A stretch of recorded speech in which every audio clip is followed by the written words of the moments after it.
Japan, Slovenia, the Netherlands, along with the host Australia, battle it out to be crowned this year's champion.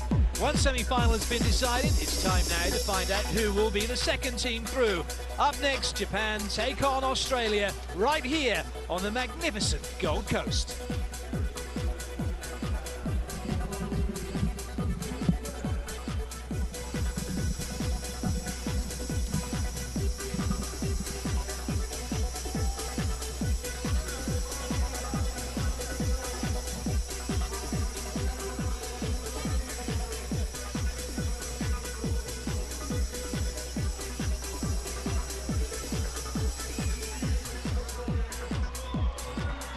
Hello and welcome to the Carrara Indoor Sports Centre. Jonathan Fogarty and myself, Clayton Lucas, here with you for our second semi-final. The first semi-final was between Slovenia and the Netherlands. If you didn't see that game, well, you can check it out after this one. We won't tell you the score, but we can tell you it was an absolute belter.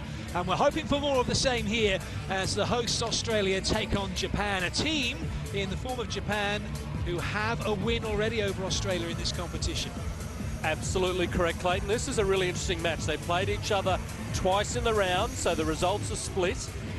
Interesting, though, in many, many ways. Japan currently ranked 14 in the world, Australia currently ranked 15. The story within the story is who is the best team in Asia right now. So really interesting subtext, but ultimately only one thing counts, and that is who is going to win tonight to go through to the gold medal match tomorrow.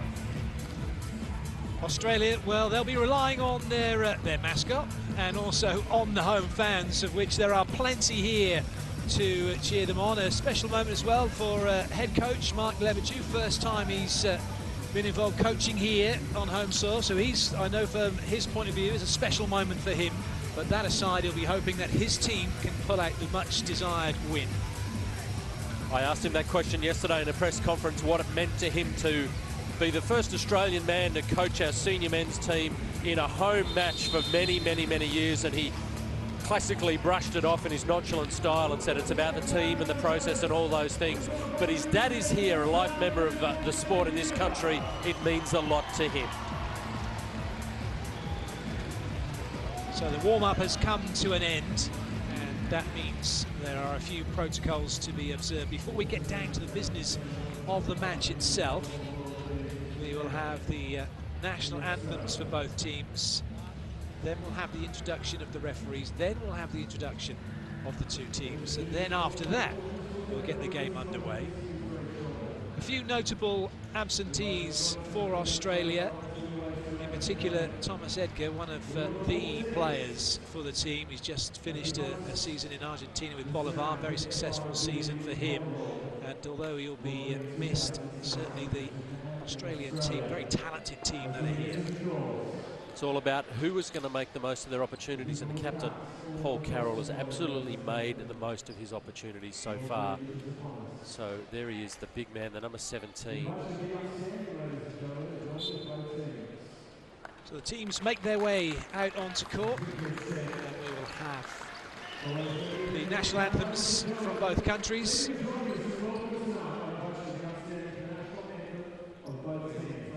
Start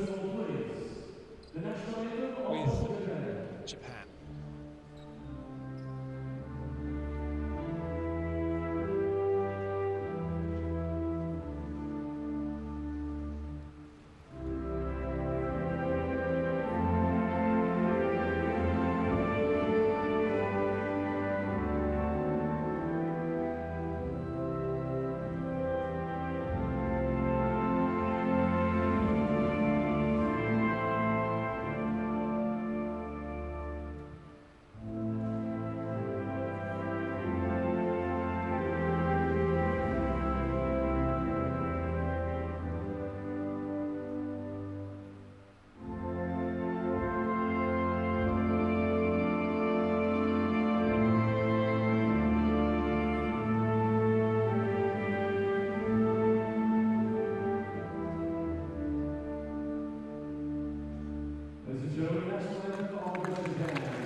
It's always a special moment to represent your country, to stand and have the anthem played out in front of you. It really is a Mohican net moment.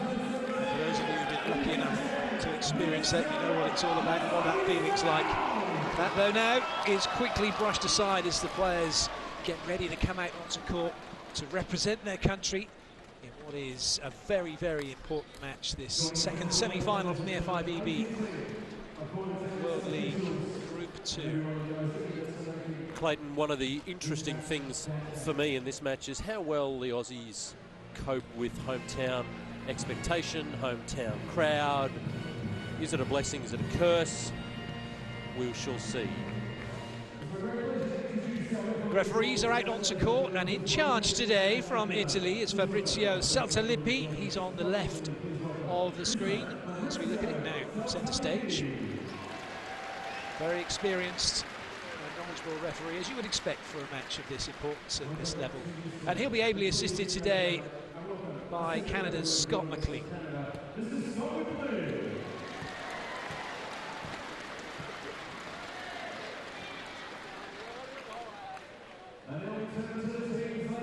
Time then for the teams to begin their move out onto court. We'll start with Japan, and there are a few familiar faces and a few new ones, it has to be said, coming out onto court.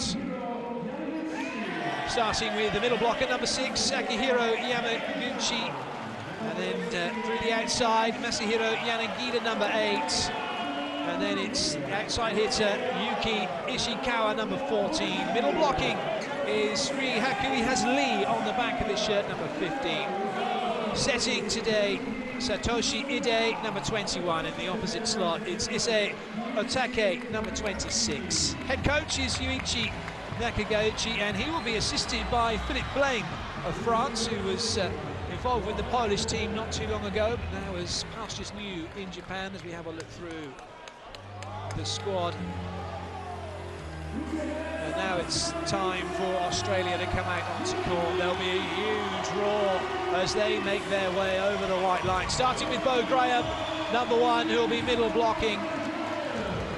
Followed by Nathan Roberts, number 3, who'll be hitting through the outside. Then Travis Passier, number 5, middle blocking. Number 7, setting, Harrison Peacock. Number 15 through the outside, Luke Smith, and number 17 then captain in the opposite slot, Paul Carroll.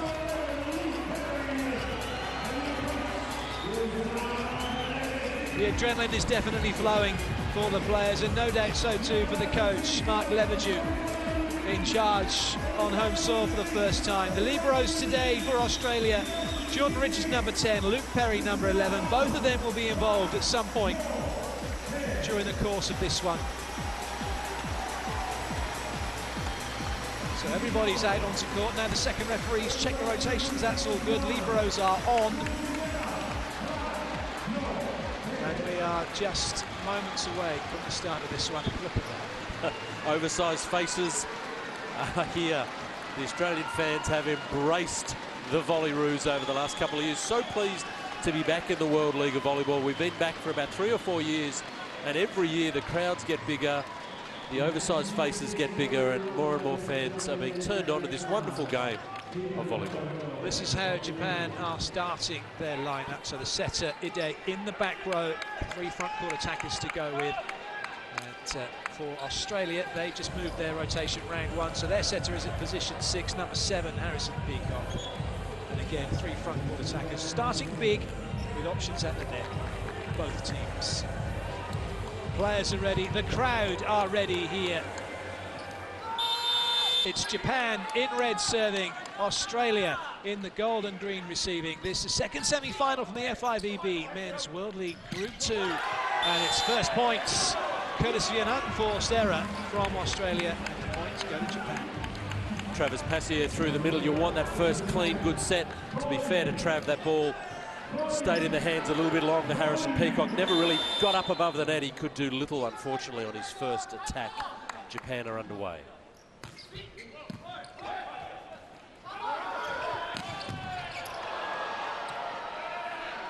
Japan holding their ground. It was a good dig, but it's not coming back. And to the delight of the fans, Australia have their first point. Carroll it was. They put it away. That sends Travis Passier back to serve.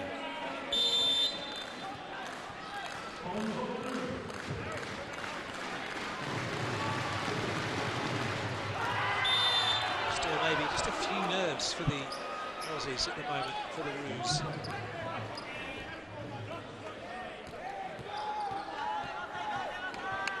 Yanagida.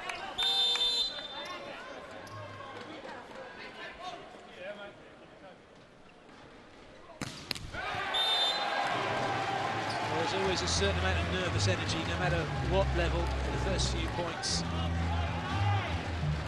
Yeah, both these squads, they've seen plenty of each other in this World League. As we said, they've gone head-to-head twice before. The results are split. No one seems to want to hit a serve just yet. Maybe the net's got a bit higher than we thought it was. It seems as if we've stumbled across the World Missing the Serve Championships at the moment. I'm sure normal service will be resumed shortly. Lee back to serve now for Japan.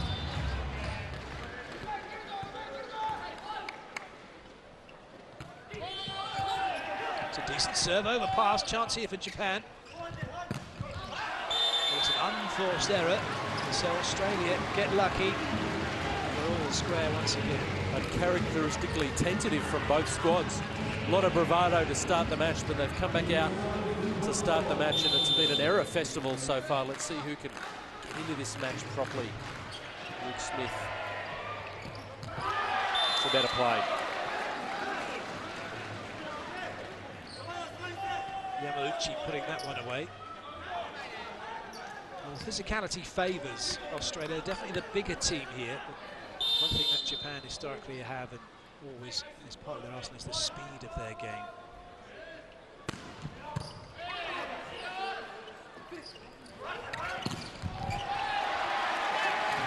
That's a nice one. That's a lovely set from Luke Perry.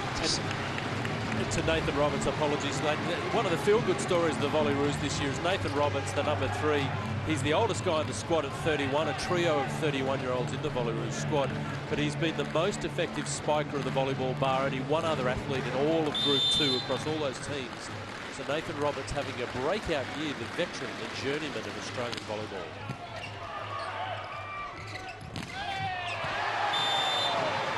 Evidence of that quick attack, very fast arm from Ishikawa. He's up, he swings quickly, and just before Australia can get their block fixed, they're pressing too late. It's Japan who take the point.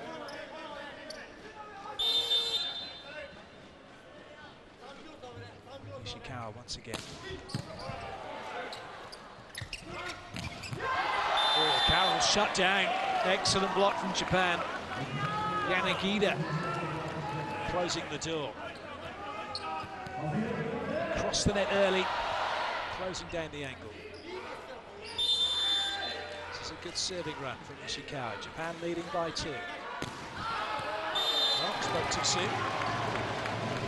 Such a lovely technique though, heavy top spin and a beautiful arm snap. It's a delight to watch the young man serve. On this occasion long, and it's Harrison Peacock, the setter.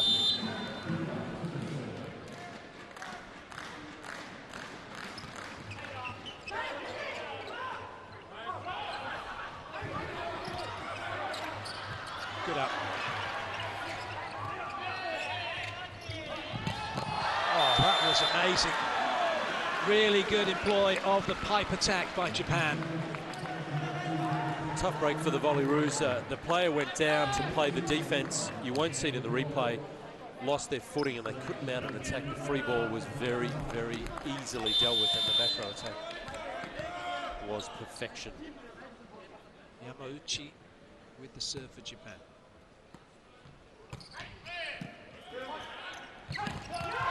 Oh, huge one-on-one block. Japan committing, Passier is stuffed. And at the first technical timeout, it's Japan who lead by 3. One of the things the Japanese have done really effectively is take the crowd out of the equation. They were so loud and vocal in here at the Carrara Indoor Sports Centre here on the Gold Coast, where you join us for this match, and all of a sudden the crowd have been put back in their place a little bit by some spirited defence, spirited offence from the Japanese team.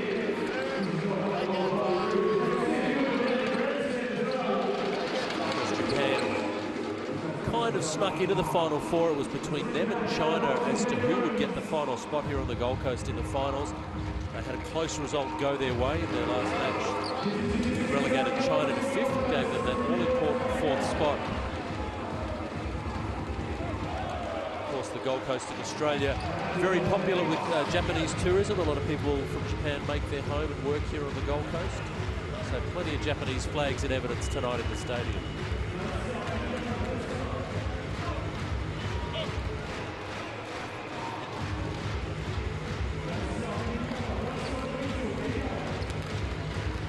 A very bright start from Japan, leading by 3. Akihiro Yamauchi with the serve.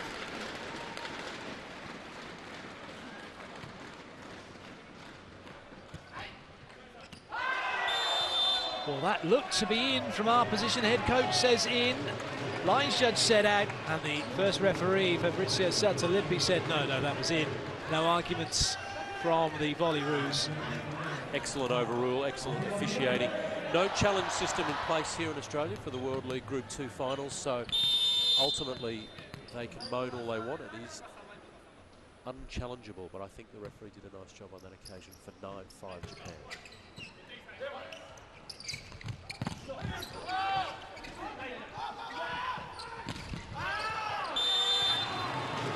This time, no, the sideline wasn't caught by the ball. The net just helping it on its way out. Mark Lebedew, head coach, pleased that that one went wide.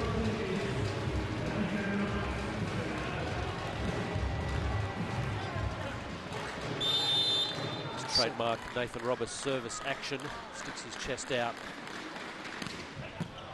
whips the jump serve.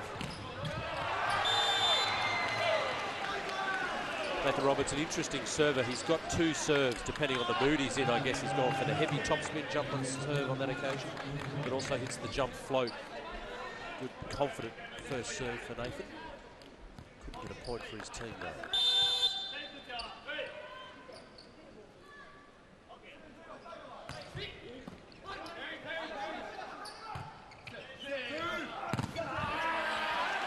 Good use of the block by Australia.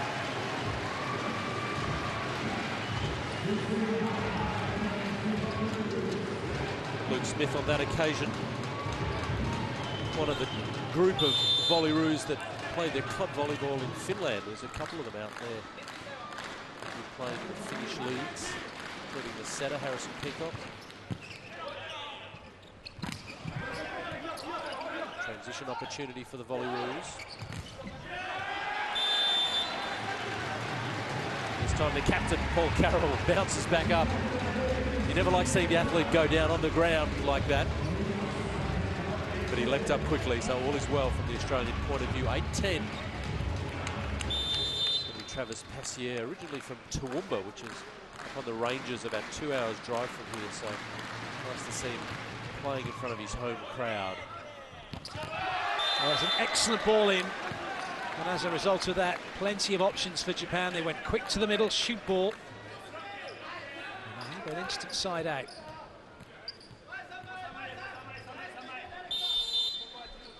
Yanagida with the serve.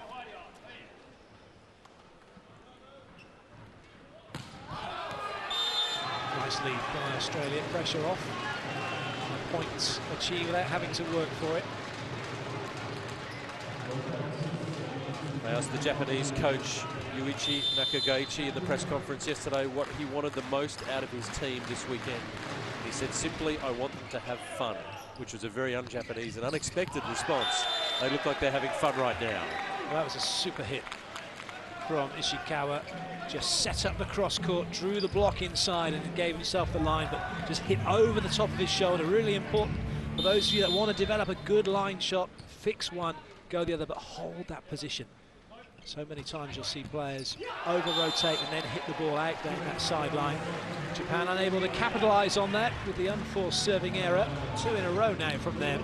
Just for a moment you thought it might have brushed Nathan Roberts' arm on the way through. The Japanese kind of thought they might have got one there, but it wasn't to be. So 10-12 Australia, there or thereabouts. Luke Smith, the 26-year-old, bombing beautifully.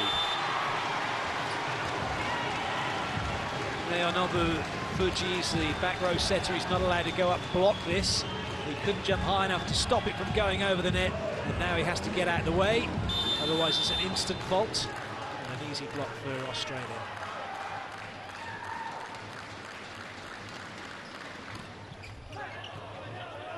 Just about made it over. Oh, and that one came back with interest. What an arm swing again. We've talked a little bit about the Japanese serving technique, their spiking technique, a really fast arm. It's up, it's up, it's up, and then snap. Straight down the line of the shoulder and just through the seam of the block beautifully. That is textbook Japanese spiking. Not quite textbook Japanese serving. Probably the reason at the moment Australia is still in touching distance right now. Japan are unable to capitalise. Good side-out plays they're putting together. Bo Graham with the serve. Chance now for Australia to draw level. But Carroll shut down again. They look like they had the ascendancy in that rally. The Australians, a good pick-up by Luke Smith in position 6. Sets up the captain for the clean winner. Coming out of the back row, Paul Carroll, the lefty, launches, but the Japanese block, particularly the 14, Yuki Ishikawa, was just perfect. He'll serve now. Lovely, really quick ball out wide, no chance at all. Huge mismatch, and Australia with a very simple side out. You're talking about a guy, Nathan Roberts, with nearly 330 matches for Australia there at 31 years of age, snapping the ball down like a teenager on a junior net. That is breathtaking from the young man. Great defence. High ball back over. Australia reset their block defence. Oh, no stopping that one. Really quick ball into the middle. Yamauchi putting it away. Well, it's a willing contest, this first set. Both sides really starting to get into their work. Travis Passier, the middle blocker, couldn't follow his opposition middle spiker. Japan have held this 2-point lead, but haven't been able to quite capitalise at important times. Yamauchi's 2 meters and 4 tall, with his hands up in the air. They're above the height of the net. It's just beggars belief sometimes when the players are unable to get it over, especially on the jump float serve, but they're trying to do things, put the ball in certain positions, try and make it difficult. Oh, that is a brilliant ace serve from Australia. The man they call Frank, Nathan Roberts, has just lit up the stadium. This is absolute joy, and he loves every minute of it. He is absolutely the talisman for this team. And that's why. That's why. 2 in a row for Australia. And just like that, they move into the second technical timeout with the lead. Do you mind? Back-to-back service aces from Nathan Roberts, the London Olympian. Over 300 games for his country. And he's got a new lease on life. Last year, his knee was busted. He looked on the verge of retirement, but he has come back refreshed, renewed. And he's absolutely lit up the Carrara Indoor Sports Centre today with 2 wonderful jump serves. So Australia hit the lead, I think, for the first time, Clayton. They have been trailing, but at a really important phase of this first set, they've stuck their nose in front. What does Nathan Roberts do here? He's just had 2 serves in a row. Had there not been the timeout, he'd have been going for his third and potentially his toughest serve. There's been the timeout, there's a break now. Does he go for it or does he take it off? Yeah, there's a philosophy in the volley ruse that if you're on, if you're hot, if you're feeling it, you've got license to thrill. So he's going to absolutely even try and crank it up another notch. It's a big risk reward, but I fully expect Nathan to see if he's got another gear again. Well, he certainly went for it, was well passed, and it's a block out from Japan getting the better of Carroll.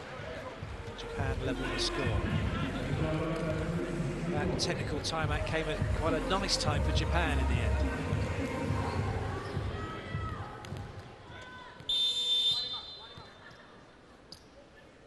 Fuji with the serve.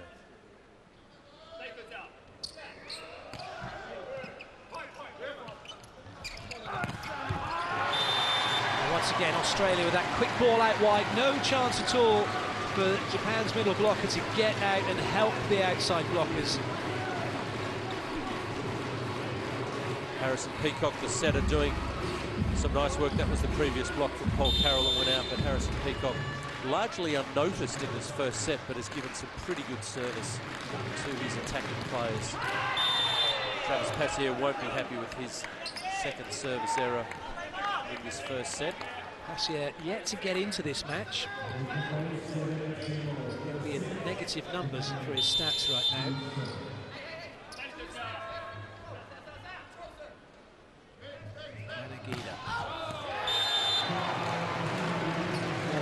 Whippy action, not getting enough top spin on that one.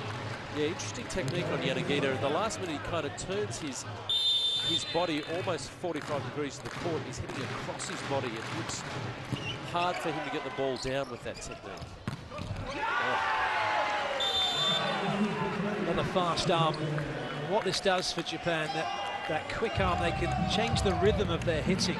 They can jump and wait, they can jump and go early. And that makes it difficult for any team who's trying to put a block up against them. Interesting finish now to this first set. Lee with the serve, right at the business end, all square. Unforced error from Australia, just the wrong time. Gives the momentum to Japan. Ball just getting wide on Luke Smith. He committed, had to really reach for it and couldn't snap the ball down at all.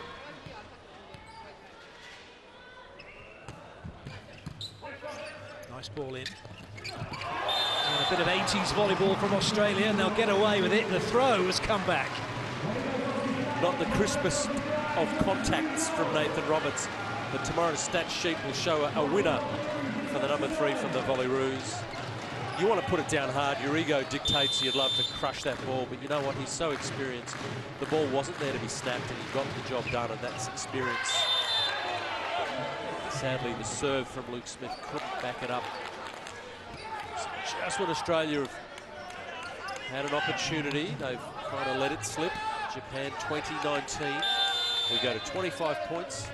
You have to have a margin of 2, though, to win the first set. Otake with the serve. Peacock, fast feet to get in a good position to make the set, and it's a net touch by Japan. Point goes to the Roos.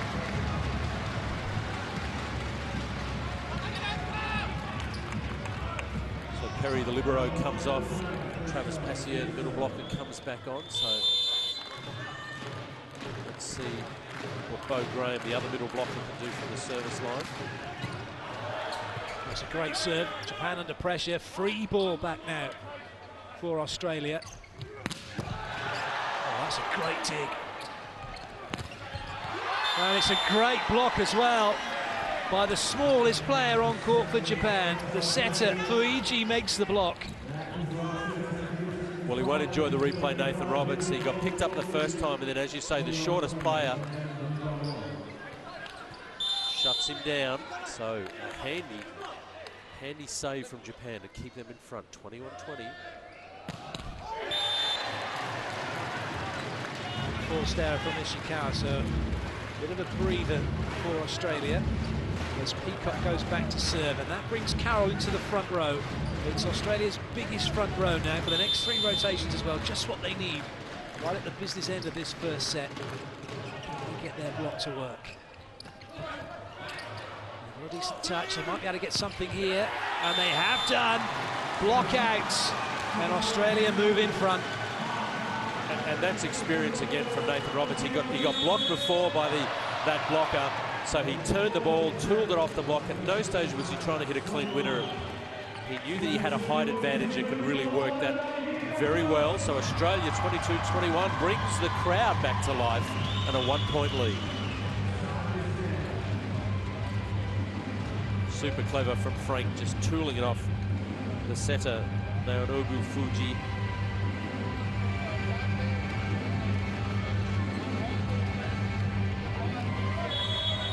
Interestingly, the setter for Japan, Fuji, has been the most effective setter of Group 2, so he's got the best setting stats of any setter of any country in Group 2. And the captain of the Japanese squad is the other setter, so he's effectively keeping the captain of Japan off the court with his setting performance. Just 1.83 meters tall. Just goes so you don't have to be tall to play this game. Certainly in the setting position. A classic example of that in women's volleyball, the Japanese legend Yoshi Takashita, 1.70 meters, and that's a super block from Australia. And they are right back in this set now. Hats off to Travis Passier, the middle blocker. He got the soft block on the middle attack. He waited. You saw his eyes look left and right, and then he got out really effectively. A lot of these athletes have been going and playing overseas. Travis has been at the AIS in Canberra in the weight room, and it is absolutely showing. The biggest lineup they could have put out in that position as well has just paid off. Philip Blaine having some work to do. This is a really good lead now. 2 points, the 2 required to take the set. Fun fact, I've never seen this before, Clayton, but Travis Passier, who just got that wonderful block, his brother is one of the linesmen tonight in a weird coincidence of fate. I'm sure that won't have any impact on any of the calls this evening. Absolutely no home advantage whatsoever. Harrison Peacock, the ultra-reliable setter, serving with the 23-21 scoreboard. Ultra-reliable setter, but not quite so serving. He's got to brush that off now as he gets ready to orchestrate his 3 front-court attackers, Roberts, Passier and Carroll, all available, plus potentially pipe options as well. And a substitution for Japan. Takita, the 7, comes on. So Coach Yuichi Nakagaichi just making a subtle change to his front row, just to maybe stiffen it up a little bit for a block on this play. We'll never know. 2 in a row for the middle blocker. It's not his happy face. So that substitution is reversed. We talked about the setter for Japan, the 21, but he is only 181 centimetres tall. So what you saw there was the coach say, for just this play, I'm going to get a bigger athlete onto the front court to try and get a block. But it is set point Australia, and Carrara is on the edge of its seats, where they will remain for a little bit longer. Licence to go for that one because it was a serve to nothing really. Australia now in a great position, generally perceived easier to get a point from side out than from service, and they have one really good chance now to get it done here. Set point number 2. And that's all they needed. Brilliant swing from Carroll. Australia take the first set, 25-23. Just exactly what they wanted and needed. And Paul Carroll asking the crowd for a little bit of noise. We didn't see a lot of Paul Carroll in that first set, but when we really needed him, he came good. What I liked about the Volleyball in that first set, Clayton, is that there were guys all across the park hitting winners. It wasn't a one-dimensional performance, and that's the new look 2017 Volleyball is all 6 athletes have got a job to play. It is not an unbalanced lineup in my view. Credit also to Mark Lebedew as well for having faith in Passier. Negative numbers, but made a really crucial block right at the end.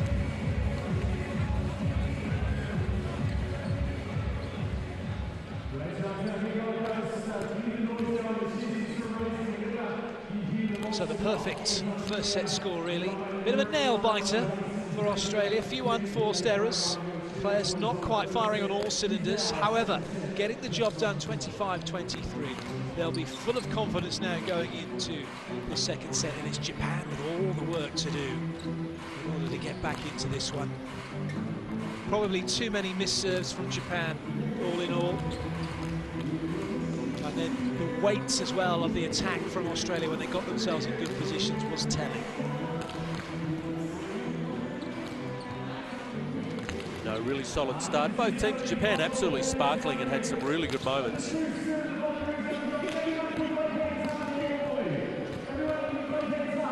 One of the things that it took them a little while, the Australians, to lock onto, but I think they became quite aware of it, was where the setter for Japan went. He is the shorter athlete. We talked about it a little bit at only 181 centimetres tall.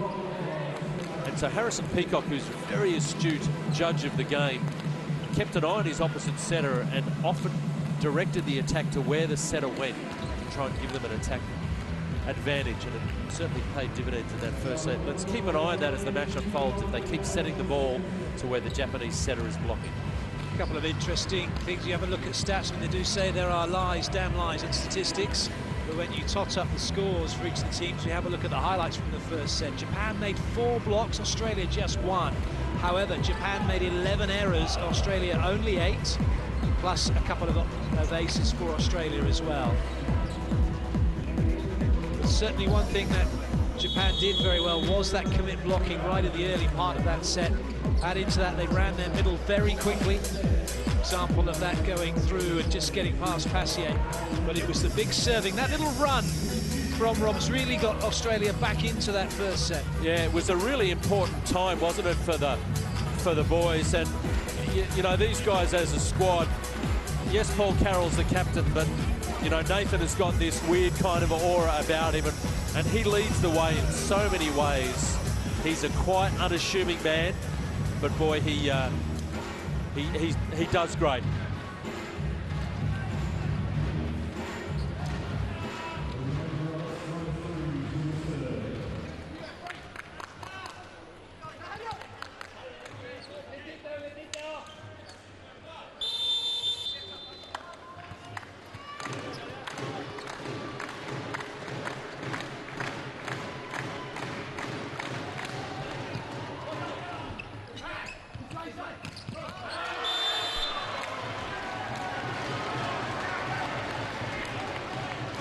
Just about the perfect start in this second set for Australia. Roberts with the serve, unforced error from Japan. And that means Roberts now going up another gear. Some heavy strapping on his knees. That's what you get so many games of volleyball under your belt. That time, not quite able to get the ball past the net, so Japan with a free point, all square. But Australia, importantly, with that 1-0 lead. As Fuji goes back for Japan.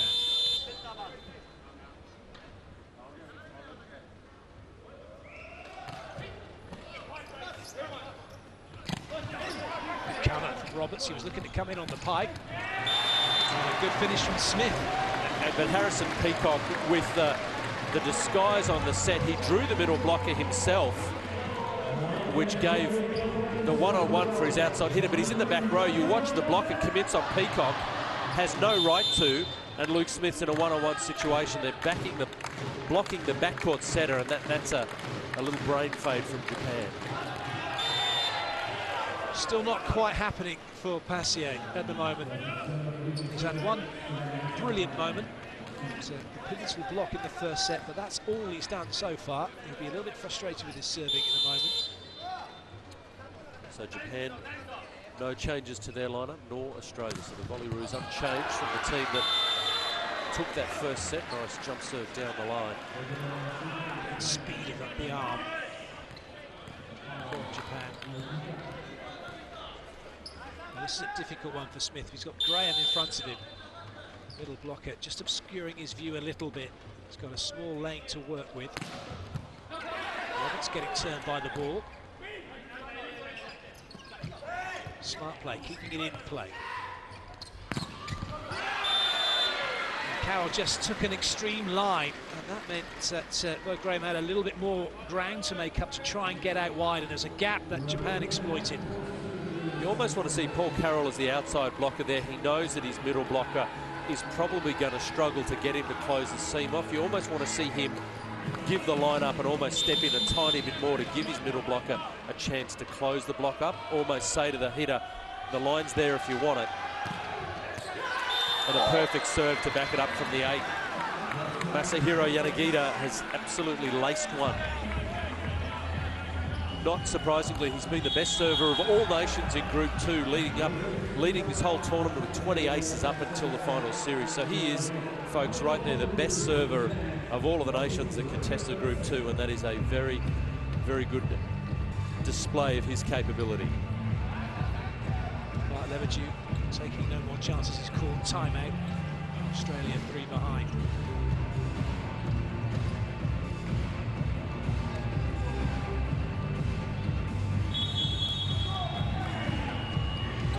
matter what level of volleyball you play at, from beginner to international, serving is the most important thing. If you've got a good serve and you can put the other team under pressure, reduce options or even score points, then you're going to be on to a winner. And you cannot win a game unless you can get a serve in and win a point from it.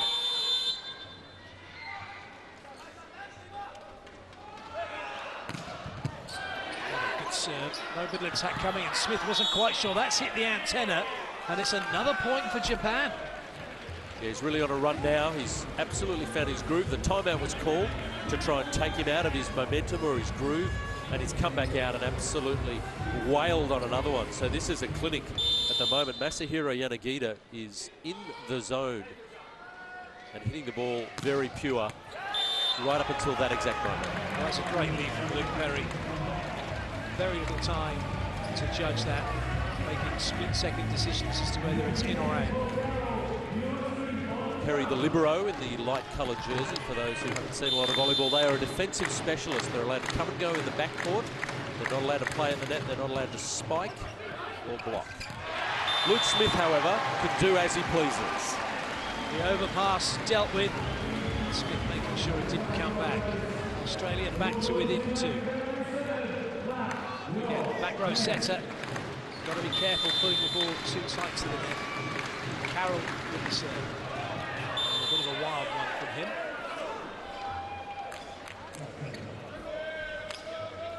You're going to see the Volleyroos go for their serve a lot tonight in this match. The ethos is very much about, if you want to compete, if you want to be one of the better teams in the world, you have to really work the serve. You've got to put your opposition on the back foot early, or else you just can't compete at this level. There's 2 errors in a row from Carroll. Technical timeout, it's Japan that lead by 4.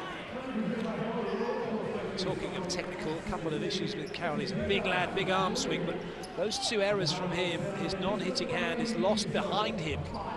You see as it just kind of almost disappears a little bit. He's just put a bit too much on that one. It's no rotation.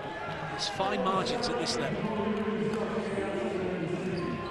Volleyroos coaching staff, they look calm. They're not going to get too animated. Mark Lebedew, the new coach of the Volleyroos. We've had a couple of different coaches over the last few years. We had an Argentinian, John Uriardi.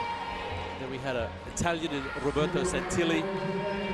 But now, many would say, rightly, the role of head coach of our national team has fallen to an Australian in Mark Lebedew. It's been a long, long time. He's been coaching very successfully overseas for many, many years. Nice to see him home and in charge of the national program.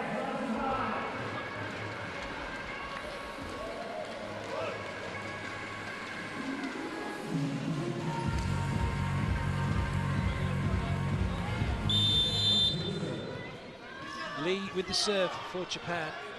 They have a healthy lead at the moment. Oh, they just increased it. That ball coming right across towards Smith. He wasn't sure if it was going to be his or it was going to be Nathan Roberts. And really clever thinking by the Japanese. He's gone deliberately to that corner because he wants to serve into the seam that Harrison Peacock, the setter, is trying to come across to get in a position. So Luke Smith gets a spell. Sam Walker comes on for number 13 for the Volleyroos to perhaps give a better platform. Decent ball in from Walker. That one may come back. Is there enough of an angle on that? Well, indeed there was, and somehow Japan had kept it in play, and now they've got a chance to get a point. Good blocking. Good up from Perry. But it's another big block from Japan. What a point that was. What an excellent play. Never give up attitude. And they've got the point. Although Mark Lebedew's not happy with whether this ball was in or out over the antenna. But you've got to take your hat off. That is everything that's great about Japanese volleyball. Never say die. Look at this angle. When he runs that ball down off the side of the court, it's got to come back onto their side of the net, but not between the antennas. And when they put the ball back into play, it has to go in between the antennas. So they have threaded the finest of needles there. Japan, surgeon-like in their precision. And I can't help but think they deserve that point. It's Sultan just telling Carroll, go back, there was nothing wrong with that play, it was all as it should be. It's a 6-point lead now for Japan. They really are in control at the moment of the second set. Well, that's a very nice response from Walker. First swing for him of note. And the substitute gives Australia the point. Now he gets to go back and serve.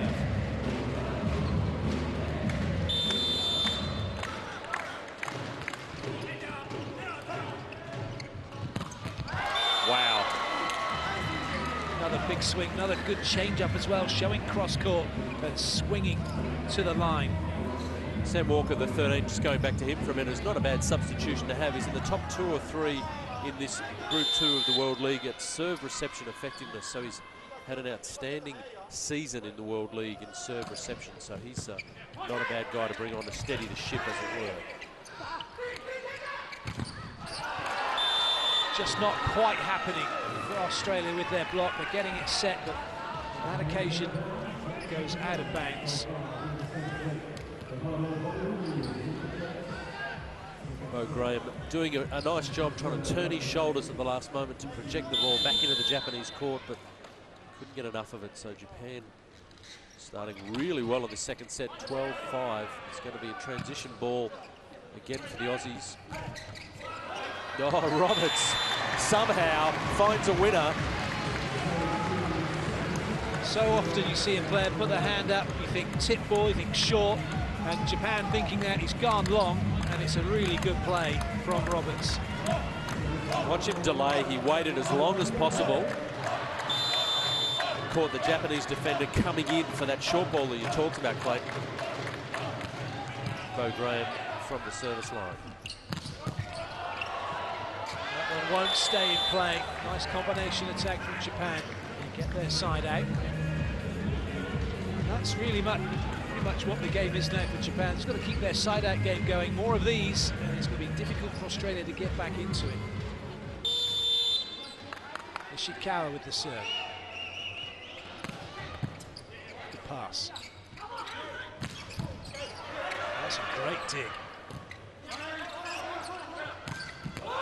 And a wonderful finish right into the corner. Japan are in the groove. Sparkling volleyball from the Japanese national team. The libero picking the ball up delightfully well. Tsuruda, and then Otaki, the 26 from the back row. Just a delightful spike technique. He didn't try and overhit the ball. Put it in the back corner, about a metre from the sideline, a metre from the baseline. Absolutely perfect. That's what you want to see as the coach on those transition balls. They don't try and hit the cover off the ball, but place it into the corners is a really hard part of the court to defend. He did it inch perfect on that occasion. So Group 2 semi-final number 2, we've already seen the sparkling team from Slovenia go through to the final. They defeated the Netherlands. It's 1 set to love Australia, but they trailed by 8, 14-6 in the second set. So Japan absolutely here to play on the Gold Coast.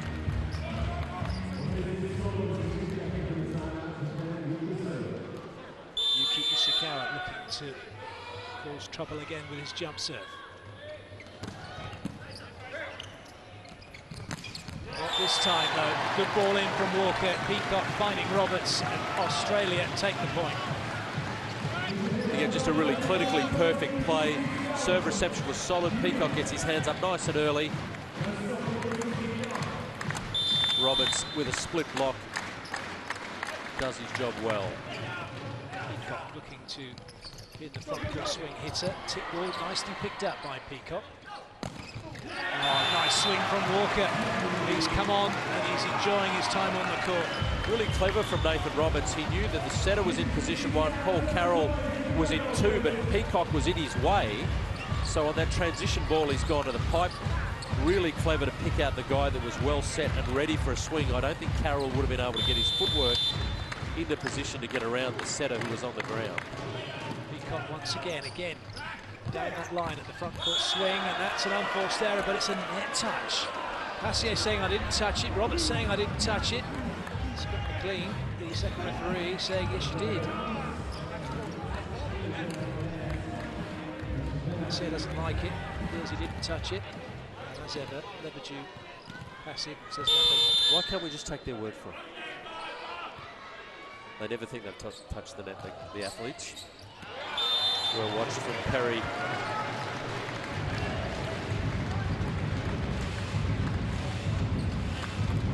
So Nathan Roberts, the man they call Frank, going back to the service line. They got on a bit of a roll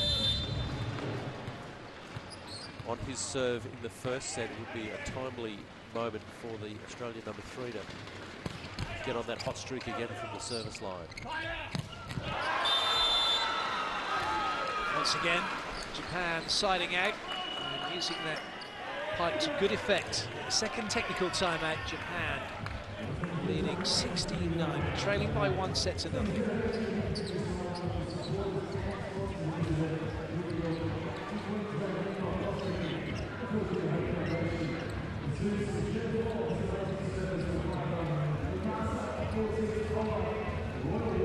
Last time these two teams played, it was a 5-setter. No surprise with the way that this one's going if we see that again. It certainly looks like Japan are going to go on and take this set. It's a big lead, 7 points. They're not showing any signs of losing that many points in a row.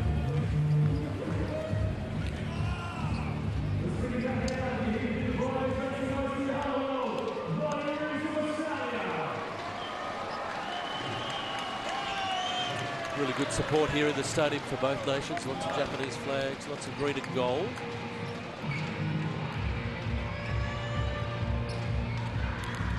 Japan with the serve. Reaching with the ball.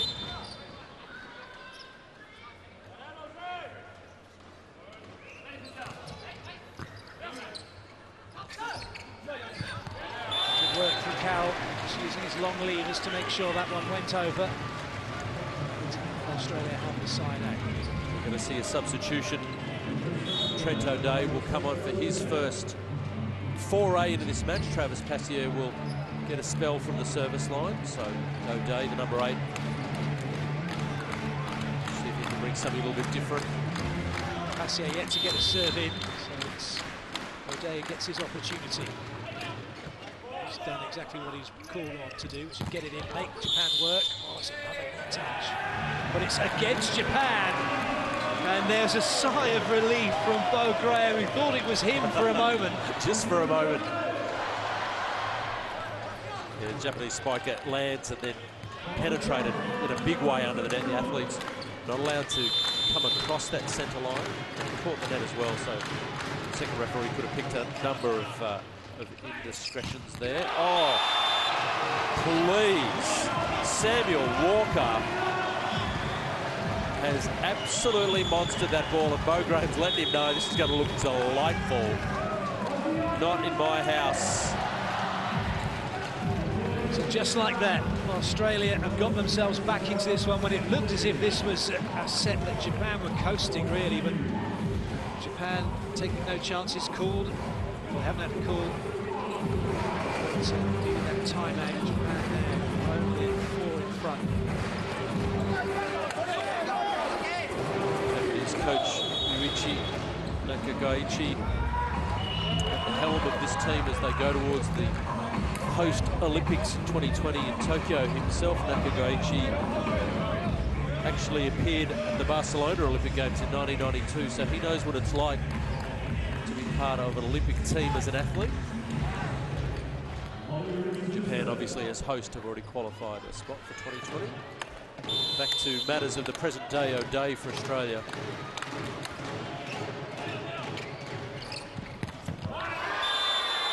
Australia losing their way there. Paul Carroll uncharacteristically getting really lost with his footwork. You'll see him fall away badly on the right-handed screen here. Overcommitted, and ultimately the 26 came in. Otaki unchallenged. That's a free swing. It's not pretty for the Australian defenders in the backcourt. Yanagida with the serve for Japan. Nice ball in from Roberts. Always difficult to put the ball down against Japan if you're not hitting it hard. That's another good block, slowing the ball down. Another chance here, and a brilliant set and finish. Perry leaping from the back row. That was awesome. I can't help think that they've over-engineered that play. It was very pretty. The free ball, I reckon they got a little bit out of jail here. Harrison Peacock, as the setter, had to take the first ball. The libero comes in Perry and decides to set the pipe. But ultimately it worked. I'm not sure if that's a coach killer or not. Carroll follows it up with a touched ace serve. And now Australia back to within 3. We haven't seen a lot yet from Paul Carroll. He's been trying to find a way to work himself into this game.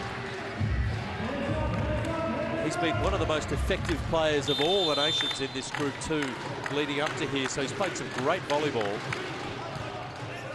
We'd love to see him get on a hot streak from a hometown point of view.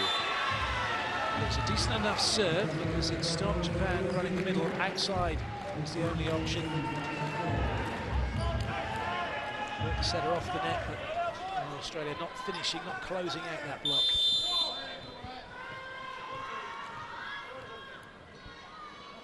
Lee with the serve. Peacock, the backcourt player, was going over the net, couldn't go up and force a block. Well watched by Japan. Yeah, for Harrison Peacock, very little he could do on that occasion. He was in a no-win situation there.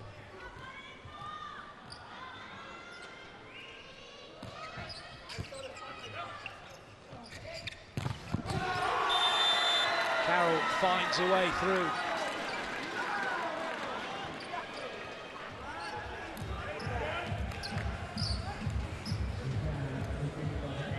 Well, it looked like it had gone down Japan's side, but the replay clearly showing it was, in fact, Carroll getting blocked.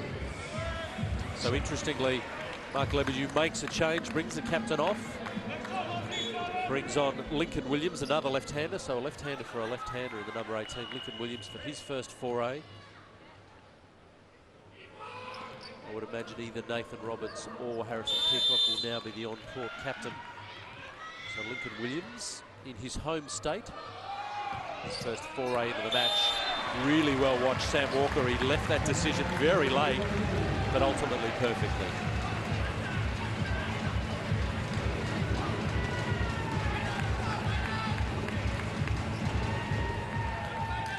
Walker to serve for Australia.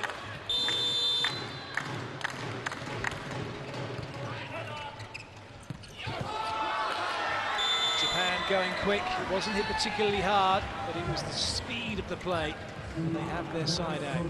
It's a quality quick attack when you stretch the setter this far away from the middle attacker and you still connect with him. No, there must have been about 8 feet between them. He still found the hand. That is some nice setting from Japan. Take with the serve. Oh. Well, it's another big block from Japan. And they are on course now, surely, to take this set. Only 3 points required. Sam Walker will be seeing stars. He's in position to block or to cover the block. Oh no, it's in the chest. Oh, I thought he copped it in the face for a moment. It's still not pretty. Japan playing really well in the second set. Good ball in from Perry. Good defense over from Japan, and that's off of Roberts' hands, is it? No, says the line judge, but yes, says the referee, and there's no complaints from Roberts. He protested a little bit early for my liking. His poker face needs some work. So Japan in control at 23-15, looking to lock this set up. It's going to be a substitution for the first time at home. Carsten Moller to make his local or his Australian debut. Going to take Harrison Peacock off for a rest, the setter. So let's see what young Moller can do. First time representing his country at home, 26 years of age. Take on a good serving run. Japan 2 away from taking the second set. Excellent dig. Not such a good hit. So at last Australia have a point. They have the side out.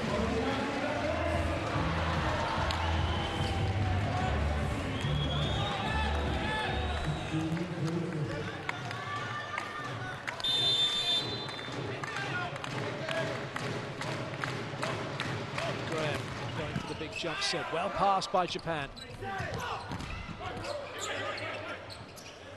Cut to play. Is that going to come back? No, not this time.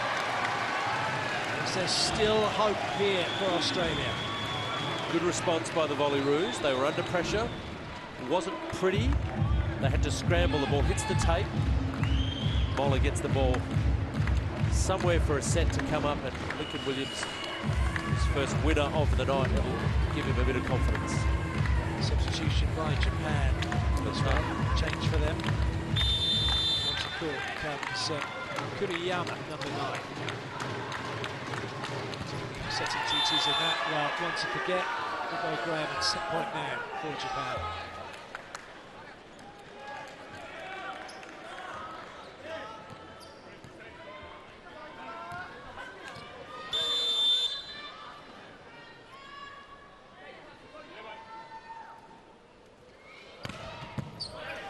Big serve.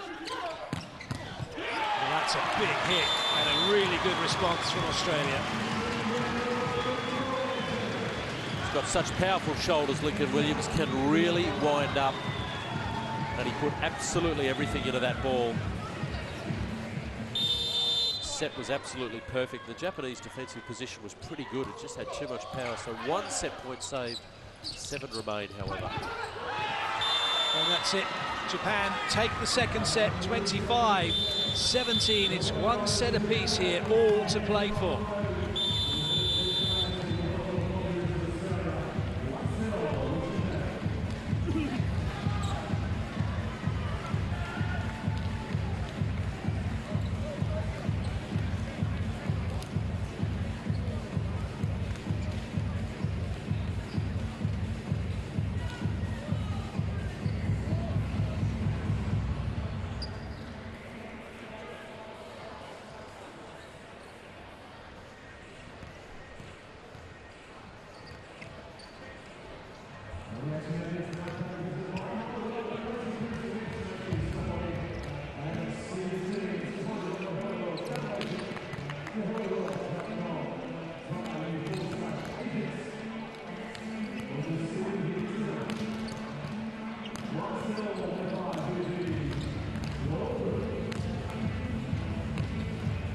Japan really came good in that second set.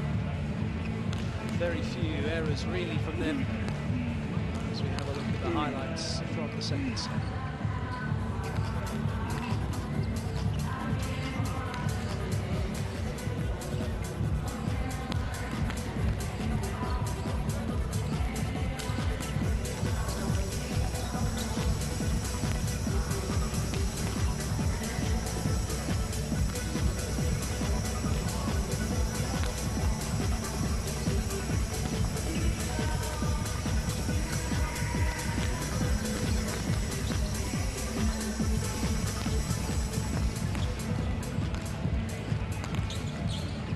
A subdued home crowd at the moment off the back of that second set. Japan will be full of confidence in the way that they responded to their first set defeat. A little bit more consistency from the Japanese in that second set, Clay. They certainly dropped their error rate. Their consistency at the service line and spiking was much better. You see the errors much better on their side. They've got a few more blocks again than Australia. They have blocked better than Australia in both sets.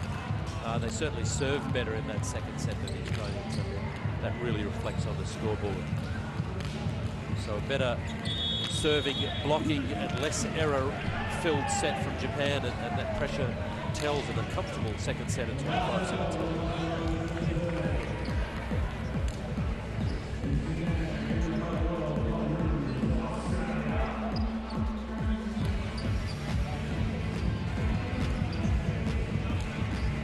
Look at the Australian lineup for this third set.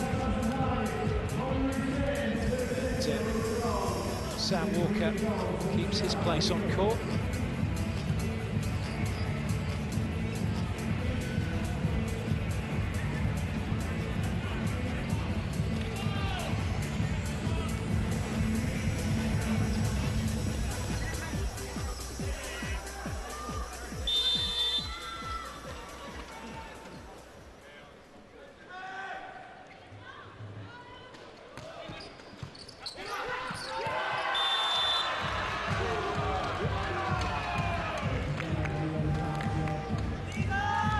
great start for Japan, taking the first point of this third set, courtesy of the overpass from Australia. Fuji back to serve again.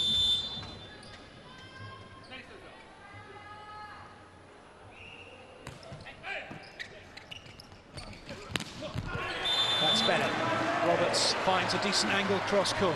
Nice snap of the wrist from Nathan Roberts. They've served really clever, Japan, the last set and a bit. They're serving into that sort of nest of players where Nathan Roberts is trying to extract from that situation and get back to hit the outside ball. The setter's trying to come in. So the Japanese very conscious of the Australian service formations. Doing a nice job. Right, so serve from Carroll, but again, Japan's passing unit is working well, and they're able to run their middle as a result. Yeah, the Japanese coach called for them to have fun this weekend. We do like the sparkling smiles on the faces of the Japanese squad. Like they're having a great time. Yanagida for Japan.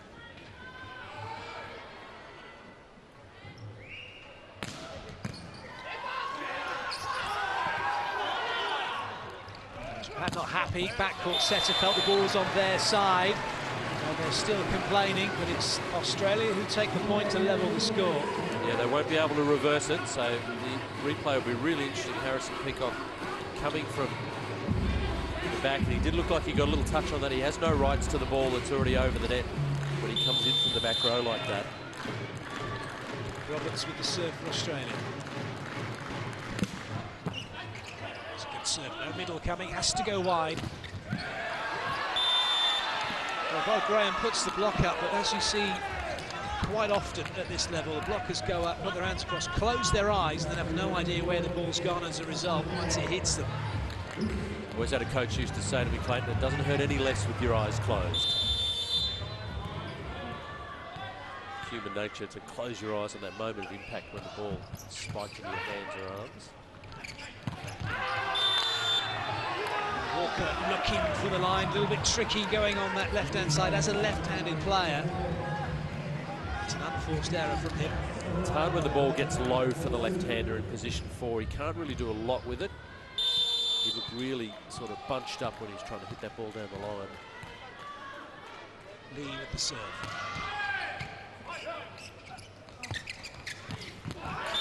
That's better. That's how you hit the ball with the left hand from the right-hand side of court. Carroll doing the business for Australia.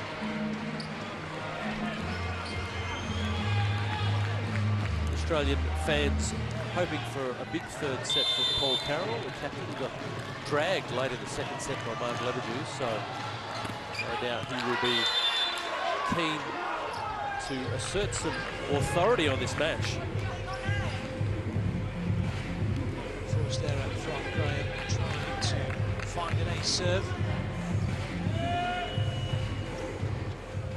Take for Japan.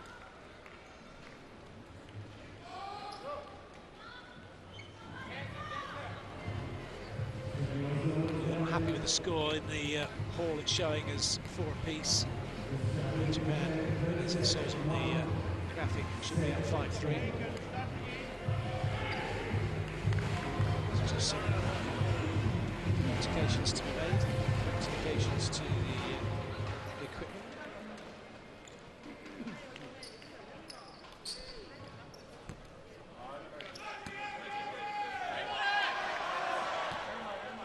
In fact, they've gone, yes, and they have now changed it so it is reflected in the hall, what we're seeing on the screen.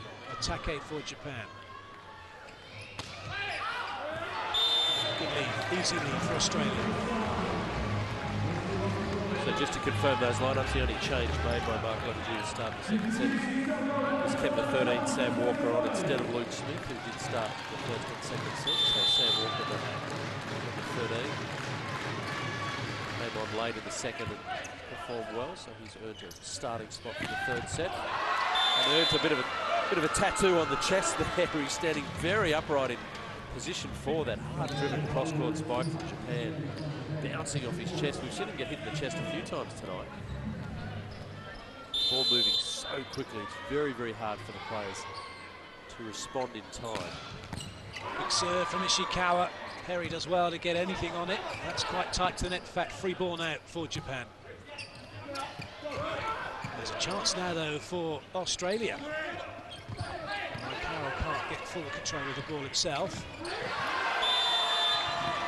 And the ball comes off the block and goes out of play. Japan it is who take the point. A scrappy rally. Yeah, neither team really being able to find a handle on that ball to really put any work on it. Ultimately, it was the patience of Japan. The ball did go out. You might have seen it hit the floor outside the court, but just brushed the top of the Australian block. So Coach Mark Lebedew down 4-7 for Australia. Calls the boys in. Japan have had most of the running in the second set.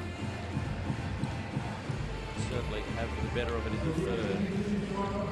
A sparkling start for Australia. Saw them win the first set 25-23. Japan come back well.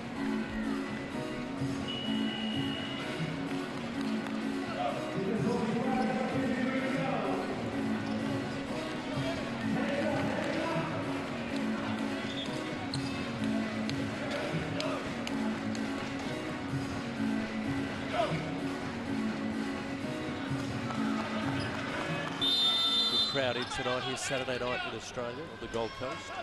A couple of thousand in enjoying this match. Australia versus Japan. And a big jump serve from the number 14, Ishikawa. So more of the same. Timeout not helping Japan, and now it's not helping Australia. And now at the technical timeout, Japan have increased their lead. They lead by 4. That's kind of disappointing for Coach Mark Lebedew. He feels like he's wasted a timeout. Boys have come straight back out and not been able to respond to the next serve. Japan's, the one thing they're doing much better in the second and now the third set is definitely their serve from Japan.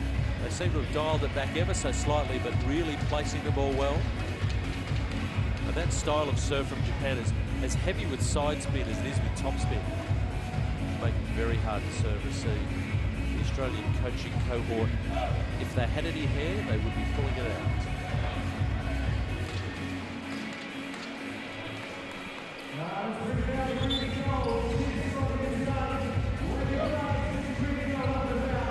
Japan in the driving seat here in this third set. It's up to Australia to try and retrieve it, try and get back, wrestle control, whilst remaining calm. Easier said than done at times. Ishikawa once again will go back with his jump serve.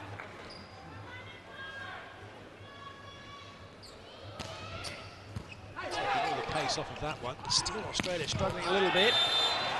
But not anymore. Nice play. Carroll finds the sideline.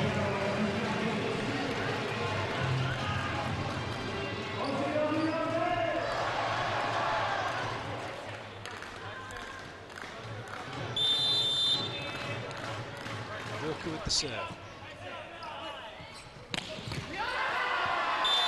First time Japan have really used the A-quick, the short ball right in front of the setter. It's been used to good effect. Yamauchi putting it away. The Australian block kind of reading it, but just a little bit too late. Yamauchi back to the serving line. He's not had the best game from serving.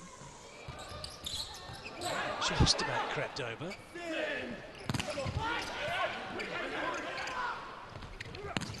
Quicker ball out wide this time, splitting the block. Roberts makes sure it was put away.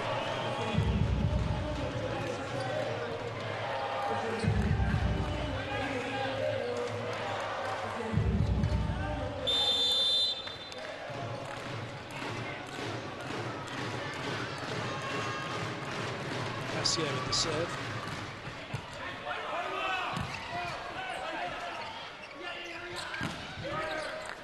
Better chance now for Australia. Taken by Roberts. On the back of a good serve from Travis Cassier.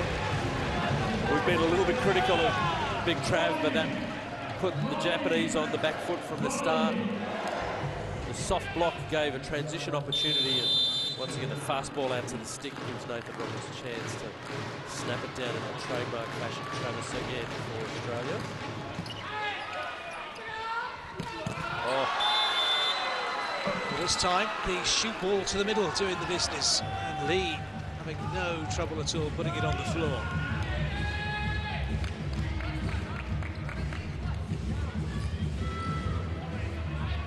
looked like it got a little bit behind him, but he still had a nice clean swing on the ball. So ultimately, a nice middle attack from Japan. Just a bit wide for Roberts. He was having to reach after that one. It's tricky. Sometimes the setters get dragged a little bit closer to the antenna, but still go with the same speed and width of set. And that one going too wide for Roberts. The ball's dropping in front of Harrison Peacock, the setter, so it's really hard for him to do anything but set the way he's facing in that situation. He didn't really have a lot of options. And that's some serve from Japan. And a great response from Roberts, especially after the last play he had. Luke Perry, the libero for the Volleyroos, really good response. Saw the ball was dropping very short. He had no time to respond. Had to get out of the way in case Paul Carroll, his captain, came charging through on the spike. He didn't. Forced error from Carroll, just catching that one a little bit low. That sends Yanagida back to serve for Japan.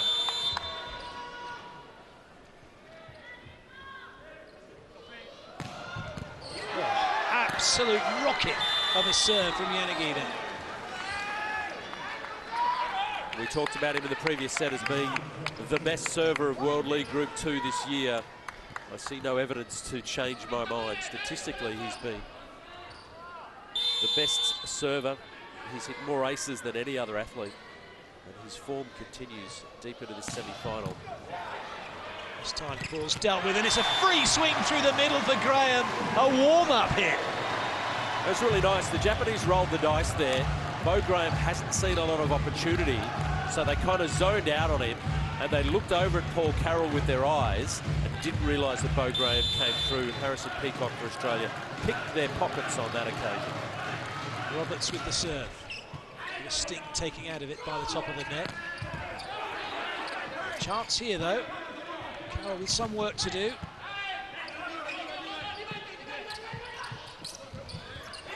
Good covering. Walker does the business off the block.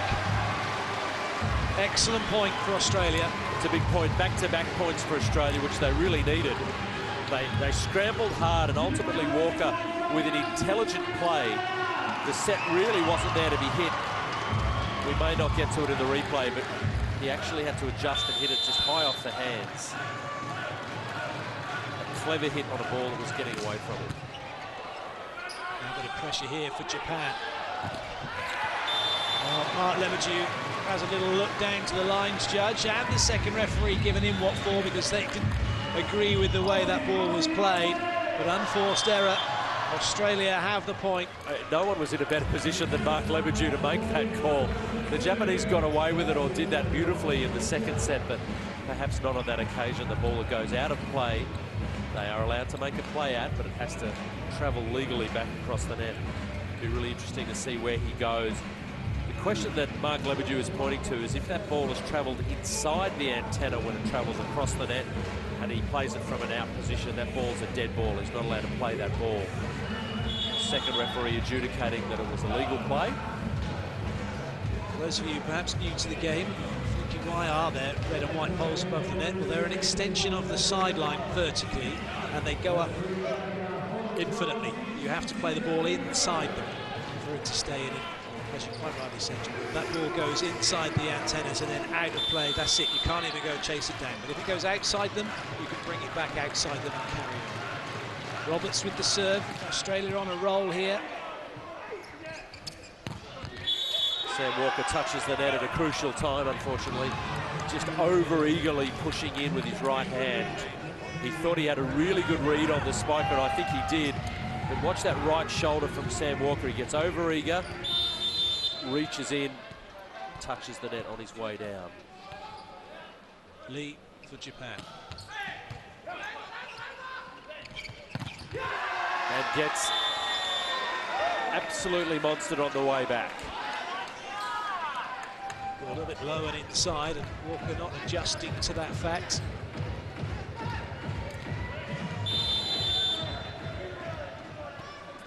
It's hard as the left-hander in position 4 if the ball drops low and inside and takes away a lot of options. brilliant from Carroll.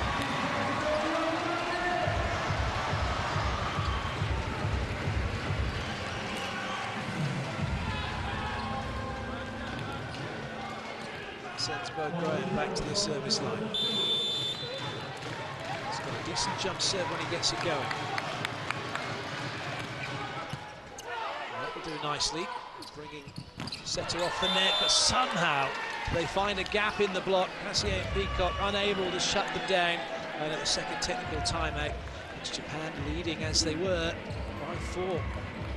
And they won't be happy with that, the Australians, because the serve from Bo Graham, as you said, Clayton, was very good. Took out 2 or 3 of the options Japan had. Their only option really was this outside ball, but they couldn't close the seam. There's not a lot of plays that the Japanese setter can run from that point on the court. And so the Australian block of Peacock and Passier will be disappointed that they couldn't close that out. There's the seam, a technical term in volleyball, just the gap between the blockers. And if you can thread the ball through there, it's likely to be onto a winner. Japan seem to have wrestled control back of this third set now.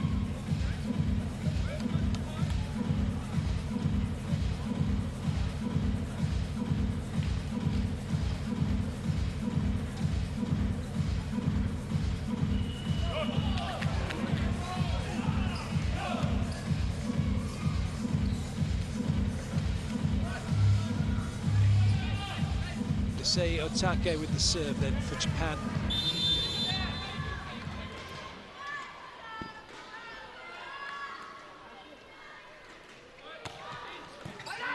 It's a great jump float serve. Carroll with some work to do. Good defense from Japan. Oh, that's a lovely cut, but well picked up. Off-speed shot causing Japan a few issues. Free ball back now. Well, Perry was caught out slightly. And it's finished off brilliantly by Carroll, rescuing the situation. Perry with the overhand pick up the libero. Did pretty well again. It was Walker down the line. He decided not to overplay it. Perry still good strength in the upper body to push the ball with his hands that close to the net for the setter. At least gave Harrison Peacock the chance to put up a hittable ball for the captain. Well, nobody covering deep enough at 6. Roberts, the furthest player back, but not enough to get that ball. That was off the block and away. That's the hardest ball to retrieve. If you're in the back row, the ball hits high on the block's hands. It changes direction instantly. It balloons. Your focus is on playing at a ball that's going to land within the confines of the court. And all of a sudden, you've got to chase a ball well over your head. Well, that's a lovely point from Australia's view right now, with Yuki Ishikawa missing his jump serve. Cheap point. And it gives Australia an opportunity. Walker back to the line. It's a good serve. Oh. Yeah, excellent put away from Japan. I don't think Nathan Roberts is going to enjoy this replay. I suspect there's a bit of Frank's face on this one.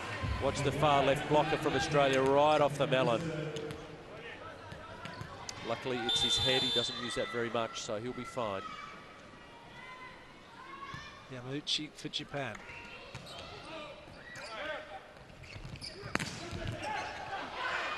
This might come back. Free ball for Australia, but a double touch called. Oh. How rarely you see that call in the indoor game anymore, but I didn't mind that. He has to play a clean ball over the net when it's in that situation. The ball set over the net. A double contact call. The Japanese too polite to disagree. Passier has been subbed out. O'Day's come in for serving duties. Did well in the last set. Oh, that was delightful. Just drifting with the ball.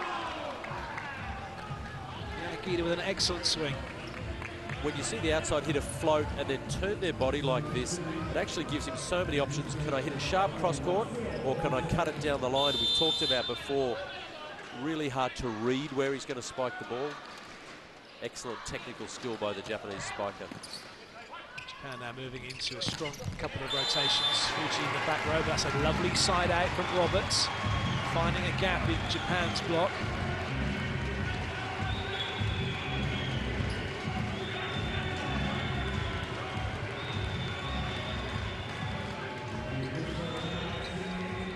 goes out. Another player on to call, Carsten Müller. We saw him earlier on in this match.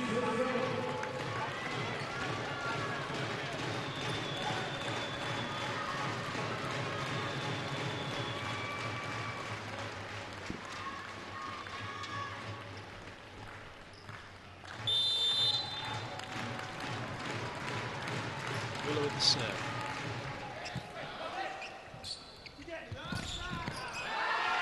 Well, even with the ball clipping the top of the tape, Japan still able to take the point. And despite their best efforts, Australia haven't really been able to close out this lead. Nice variety shown. We haven't seen too much of the Japanese back row attack through the middle, or the pipe as we call it. Really nice time to bring that out. The Australians were not looking for that. This is a serve they would like to get off pretty quickly if they can. Yanagida again causing trouble. And it's an unforced error from Roberts as he doesn't find anybody's hands. And Japan now 4 away from closing out the set. And they celebrate the timeout being called by the Australian coach, Mark Lebedew. A little bit aimless at the moment, not sure where the winner's going to come from. Japan again, really low error count. They are absolutely making Australia play.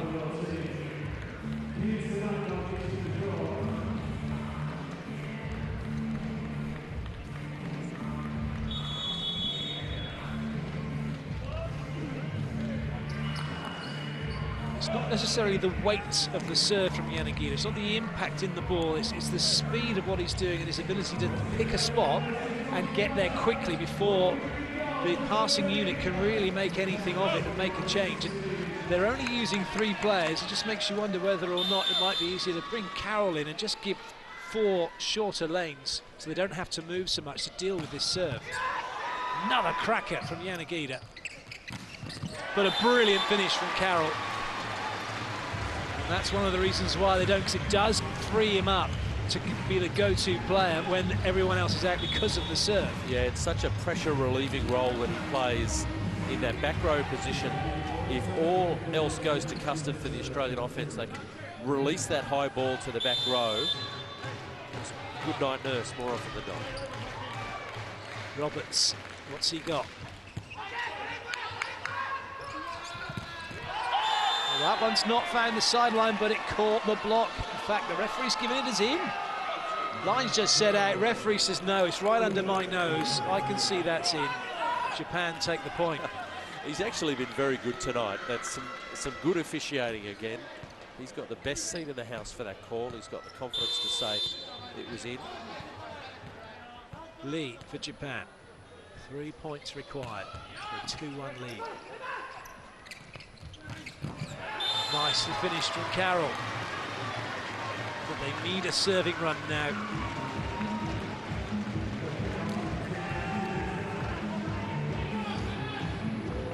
Yeah, you can't help think that the time is now for Australia to get back into this set.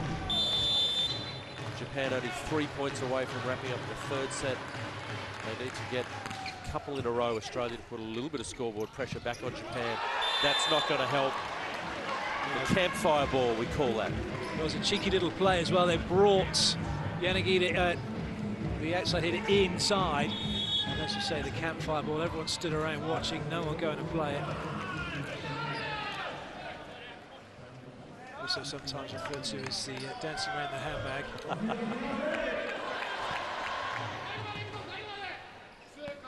Take.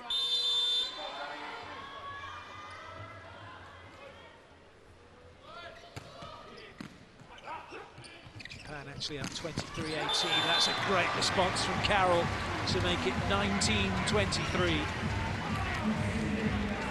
The graphics will be back on the cue very shortly. This is a great swing from Carroll. Just a little bit of a hot patch, a purple patch at the moment, Carroll. So as a setter, Harrison Peacock is aware of that, looking to connect with him on the next opportunity he can, I'm sure. And that is a fantastic block from Carroll.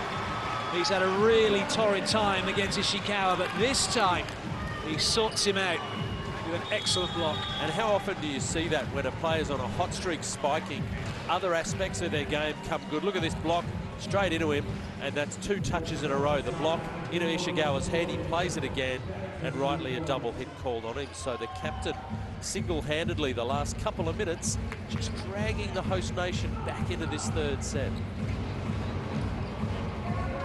Japan called the timeout now. They've got a 3-point lead, they only need 2 points. Chances are they'll probably take it. But what have Australia done now, do you think? Coming in, even if they don't take this set, they've got a few good things going for them. Absolutely, they are keeping in the play. They're not giving away cheap, easy points. Harrison Peacock serves this ball in.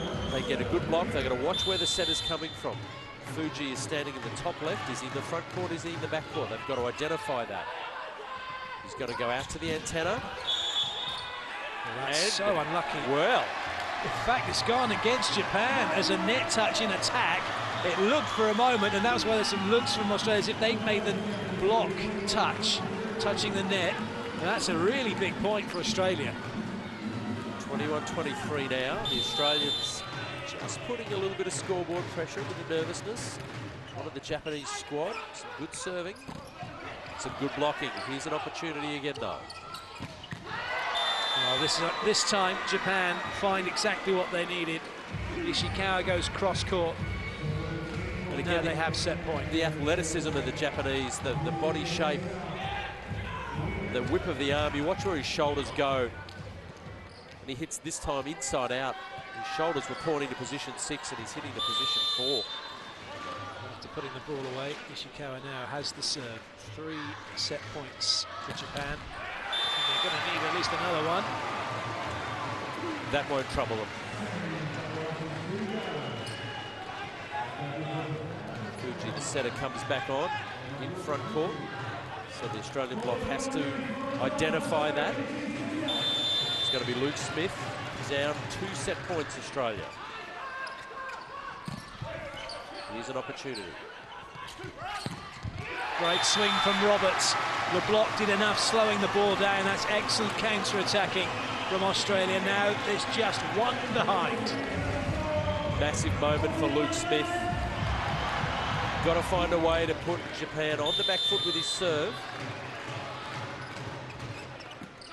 1 set point remains. Great dig from Perry.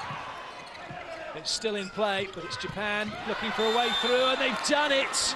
The ball through the middle, and Japan take the set, and they now lead by 2 sets to 1.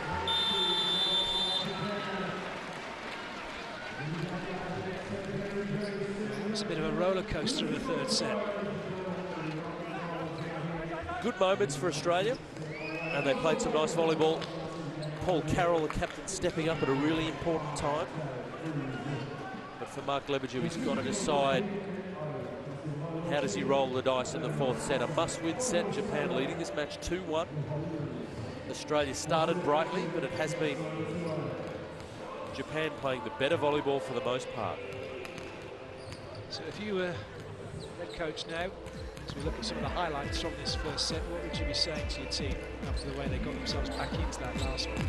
I think you have to tell them to trust their instincts and trust what they've been doing,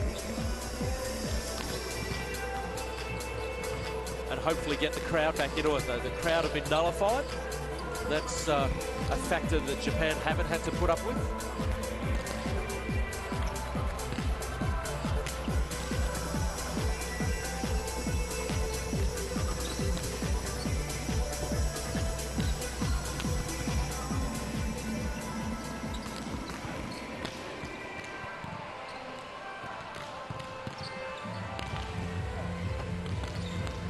Certainly one good thing that we've seen is Walker's coming on to court has certainly livened things up, a bit more consistency in that department. But one thing we also haven't seen really is Australia haven't got their middle going as much as they probably would like to. Yeah, I agree with that. I think there's more often than not they've looked to Nathan Roberts to relieve pressure in the outside hitting role, or to Paul Carroll out of the back row or position 2. They've got to just find a way to feed the middle a little bit more, just to keep the Japanese block second-guessing, getting them just staying inside for that fraction of a second longer. Whereas Japan seem to have just been able to use a bit more variety. The pipe set has been effective for them, the back row, the middle attack. And again, variety is an important factor because the block of the opposition can't get too settled. And Japan have served the better too. I'll give them a lot of credit for that. A couple of key players in that department, Yuki Ishikawa and Masahiro Yanagita, two outside hitters, really have been causing problems with their jump serves. The quicker Australia can get off of those two rotations, those two servers, the better for them. In what is now a must-win set for them. Japan leading by 2-1, 1 set away from victory and a place in the final. It will be Australia who will get this fourth set underway. O'Day has kept his place on court through the middle, number 8 for Australia. Smith is back into the action, and Walker goes to the bench. So a few interesting changes for Australia ahead of this set.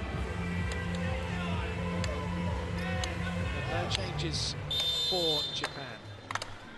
Carroll gets the ball that's going with this set. And unfortunately for him, that one chips long.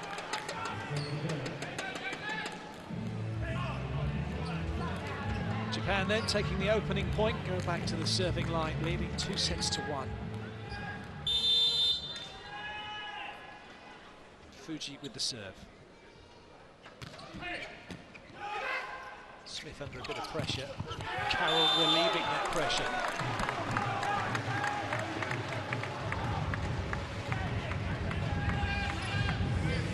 So we saw Luke Smith start the game. He started pretty well, then he was benched.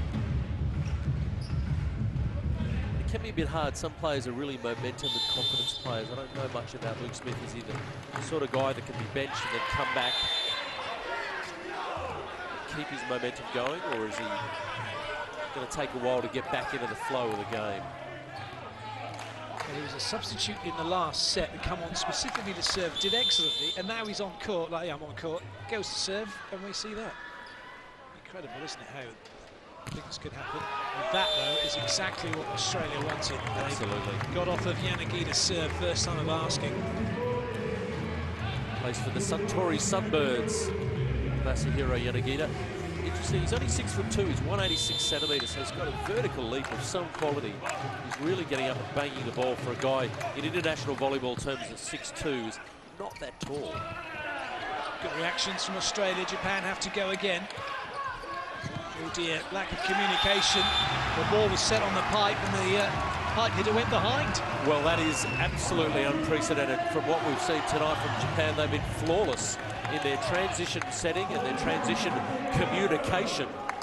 Absolute communication breakdown on that occasion. Very un-Japanese-like. Yanagita ran behind the first time, went for the second, but Fuji not going with it. And Take, though, tidying up, getting block out off of Nathan Roberts.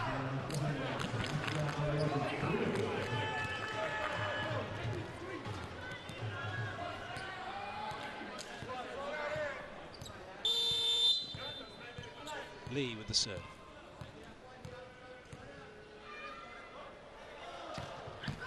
Oh, that's a great serve, Roberts. But a brilliant recovery. Excellent put away. Better signs from the Volleyroos. They're in trouble, but they find a pressure release by not trying to hit too hard. This is a smart hit again from a very smart veteran in Nathan Roberts. He's looking for placement there. He's not trying to hit the cover off the ball. I like those signs. Oh, frustrating serve for Peacock.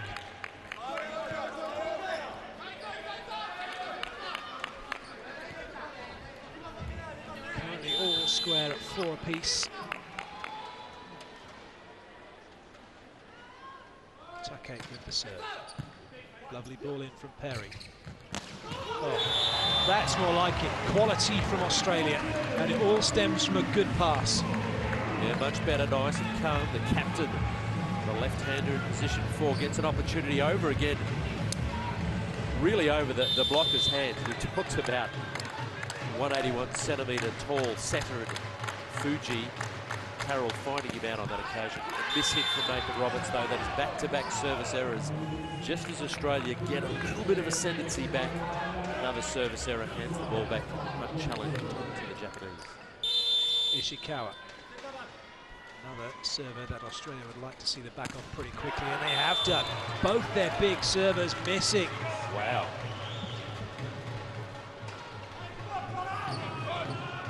It certainly changes the picture. It gives Australia a bit of breathing space now. O'Day goes back to the serving line.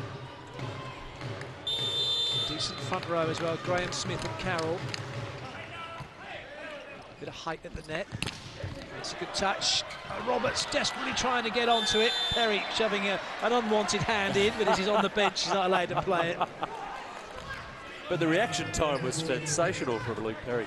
He's sitting down on the pine and he still wants to make a play. No one was falling for that. You'll see this phantom arm come out off the bench right here. Yeah, sorry.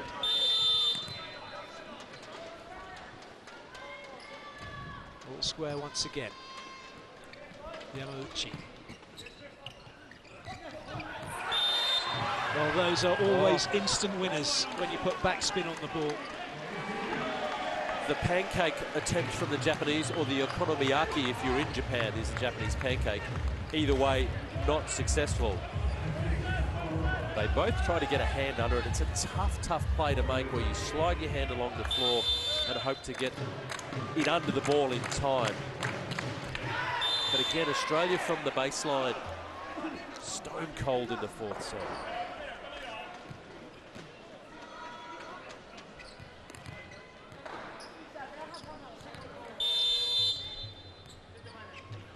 Fuji with the serve.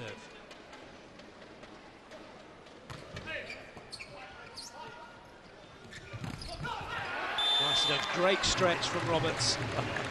He looked relieved, didn't he? We talked at the end of the third set. We hadn't really seen that play run by the Australians, the pipe. And though not clinical in its completion, it was effective nonetheless. So Australia are playing just as well as Japan between the whistles, but it is that serve from the baseline, that chance that they've got to do something from the service line. They just haven't taken that opportunity. And I can't help feeling that Japan have kind of zoned out a little bit, but Australia can't find a way to get a lead.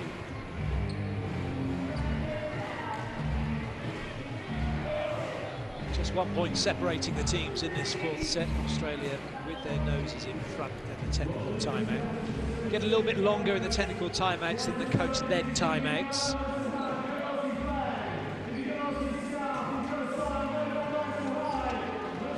It's been a topsy-turvy game. As Japan are in the ascendancy, leading 2-1. Smith goes back to the serving line for Australia. Second time there for him in this set. Missed his first effort. Needs this one to go in. Oh, that was nice. Lee was up and waiting for that ball. Once again, that quality setting display from this wonderful little setter, Naonobu Fuji, to connect with his middle blocker. He's almost outside the attack line when he sets it over his shoulder to the 15, but finds the fast arm. Very hard for the Australian block to zone out on the middle attacker when he can connect with him from that distance. Yanagida, little roller, easy for Roberts to deal with. And he says, if you're going to give me that, you're going to get this. Wonderful explosion from Nathan Roberts, the fast arm swing. Peacock sensing that his boy wanted the ball back. The two South Australians connecting on that occasion. Beautifully, this is Bo Graham. Nice pass for Japan. Well watched in the block by O'Day and Roberts. At that time, though, O'Day just drifting past the point of impact. But better signs, the serve was much better. Really made the Japanese squad fight hard, the soft block. They're competing, they're staying with Japan. It was their second and third efforts Japan needed to win that point.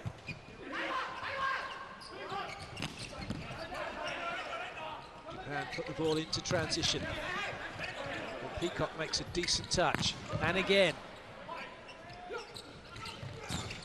Excellent play from Australia. Fighting really hard for that one. Competing really well now. We talked about second and third efforts. This was the third time the Japanese put the ball into play. Soft blocks every time, enough to get control back. And then Roberts this time turns it cleverly off the top of the blocker's fingers. He's been going cross-court, cross-court, cross-court. This time turns it line. Really clever hitting from the number 3 for the Volleyroos. Shakes for a double touch, but it's the setter, Fuji, so you're never going to get that call. And that's an unforced error from Japan. They want another touch, but this time against Australia, they're not going to get it. Yeah, that was, I felt unduly optimistic from a very optimistic nation that they looked for a touch there. That was just a stone-cold miss on the swing here. You saw another good blocking performance by the Volleyroos. It'll go out to position 2, and it's just missed everything by a fair margin. Peacock to serve once again. That was unlucky. A very good lead by Japan.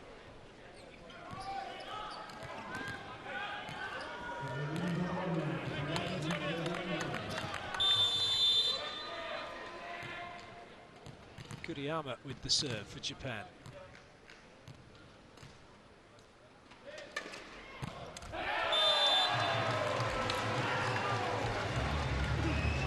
So Australia take back a 2-point lead. This is really important, this middle part of this set. You know, if Australia keep going point for point, they're keeping Japan in touch. They want to put their foot down. They want to open up a lead.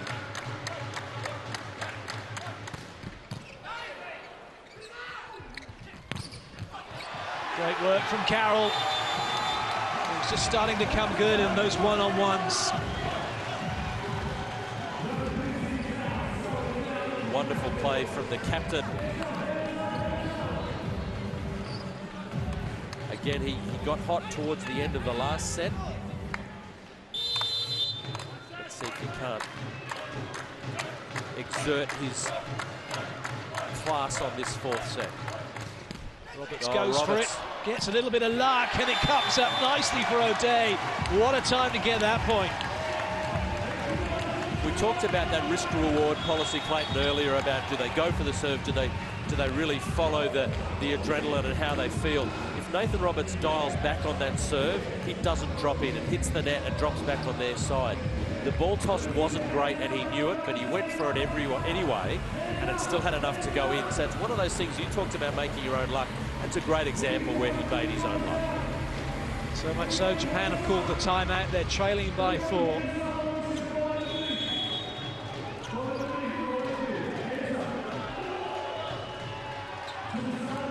Local crowd here on the Gold Coast of Australia being treated to some wonderful volleyball. This is the second semi-final of the Group 2 finals. The winner of this match goes through to the gold medal match tomorrow. Loser goes to the bronze. The home crowd willing the Volleyroos on. This is their veteran, over 300 games. Nathan Roberts still in the prime. His best volleyball form I've seen him play at home for a long, long time. Not enough to get that serve down on the floor, unfortunately.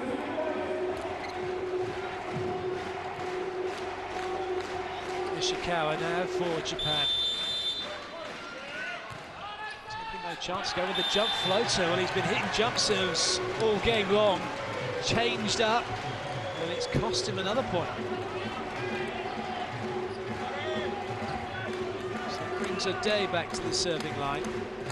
Carroll, Smith and Graham, 3 big blockers, trying to stop Japan from getting this ball back over. So that is an excellent set. And no trouble at all for Kuriyama, who's come in to replace Otake in the opposite slot. And this is why.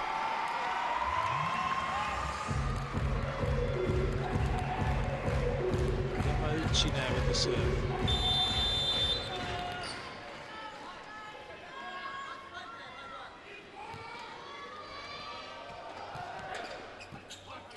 Easy pass from Roberts, and that's just brilliant from Bo Graham. And in many ways, that's the connection the Australian fans have been looking for, the connection between Harrison Peacock, the setter, and their middle hitter. that one-on-one situation to isolate the Japanese block. Takes them into the technical timeout for the first time in a long time with their tails up at 16-12. The message from Mark Lebedew at this stage, I'm sure, will be clinical. You have to keep pushing, keep doing what you're doing.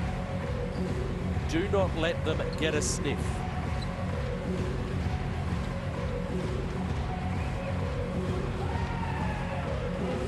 Peacock's distribution has been excellent. He has tried where he can to not just go to Roberts, not just go to Carroll. He's got everybody involved, and right now he's pulling the strings nicely.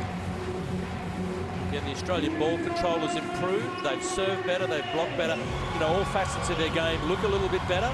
They have to win this set. It's as simple as that. Japan, with a 2-1 lead on the scoreboard, have, I guess, a little bit of breathing space for Australia. This is it for them. This is their time in front of their home crowd. They must win this set to keep the match alive. Their captain, Paul Carroll, the left-hander, at the service line.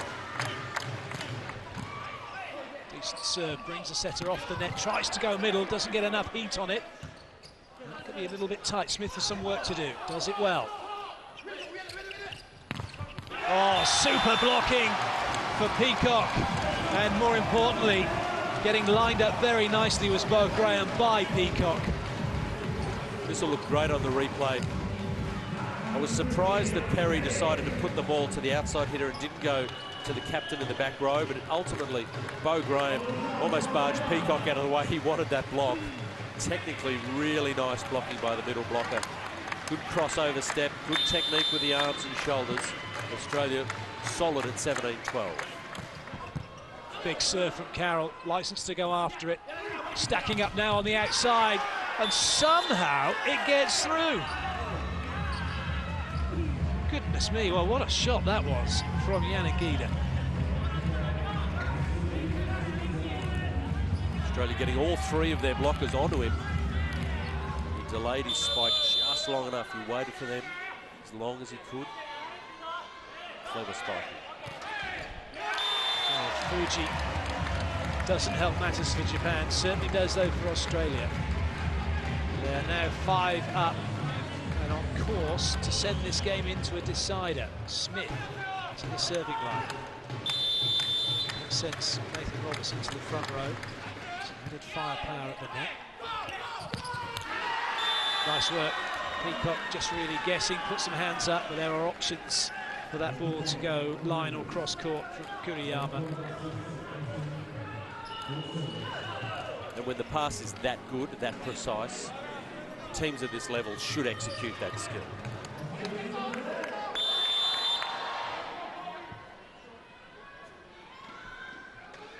Yanagida. Good serve, well done from Perry. And even better from Roberts. And that's exactly what Australia needed. Straight off the Yanagida serve in one and back on track to move on in this set. One of the things they've done much better in this set, Clayton, is that they haven't given away bunches of points. They got beaten by a really good offense at the previous point. They just turned it straight back around and gave it back. So not letting Japan get any momentum at all. Graham going for it. Oh, the Australian sub shouting, get a dig now, get a dig now. Didn't need to, made a block instead. Absolutely lighting up the arena now. The Australian offense and defense working really well. Good service game this fourth set for Australia. Has given their block the opportunity to get involved. Their serve hadn't been great, but now it's putting enough pressure on Japan to allow other facets of their game to start firing. By Graham, just going after it, big cushion. Serve to nothing in that circumstance. As long as Australia can side this out, they stay on track. Lee with the serve. Good leave, early call from Smith, and it was a good call. It's funny how the momentum swings. Japan served so great in sets 2 and 3. Now they've missed quite a few serves in this fourth set, and they're the ones that are letting Australia off the hook when they've had an opportunity. Australia in control of the fourth set and a chance to get this match back on even keel. Nice touch from Smith, good chase from Roberts. Free ball though for Japan, another chance for them to find side out, and they've opened up the chance to do that. pipe attack, brilliantly finished. A pretty radical angle from the back row to go sharp down the line from there. That's fairly low percentage. And the Japanese athlete executed it beautifully. Normally you see them wanting to hit to the fat part of the court, the longest part of the court. He's taken all of the risk into that shot, but he hit it really well. Kuriyama bringing a bit of heat to the serving line. And then Roberts just taking it back to Japan for an instant side out. And something we haven't seen all night, Nathan Roberts in position 2, getting the back set, running around off his own serve reception and hitting it down the line. We've not seen him have to hit a winner in that position all night, but he looked very, very composed. To go and get some points from his jump serve, but not with that one. He's been pretty pumped up until now.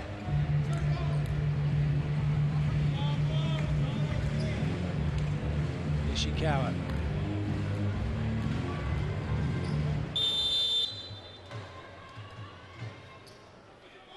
Going back to the jump serve. Brilliant ball in from Smith. Oh, brilliant dig from Japan. That was excellent work by Ide, and they've got the point as a result of it. First time in a little while Japan have been able to get back-to-back points. You'll see that the pancake there perfectly executed by the libero. Ishikawa again. Lovely ball in again from Perry. And this time, Carroll almost hits the stitching off the ball. That is outstanding. The power, the snap, followed up with a steely glare. This is going to look great from this angle. Watch Carroll come in with the left hand, and he has snapped that ball down hard. There's no one is going to dig that ball, let me tell you. O'Day.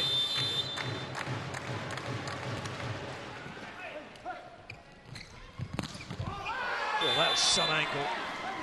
Excellent swing cross court, 4-4. Smith taking the brunt of it. So the captain, we haven't seen him all night, the number 2 from Japan, Iniomi Fukatsu, comes on. So he will set, so it changes everywhere. The number 7, I think that is coming on, Takahashi Nikita. We haven't seen much of him, so the Japanese coach bringing on the experienced squad captain, Fukatsu. He will set. So a little bit of a change. What can he do at 19-23 now? This is an important moment for both squads.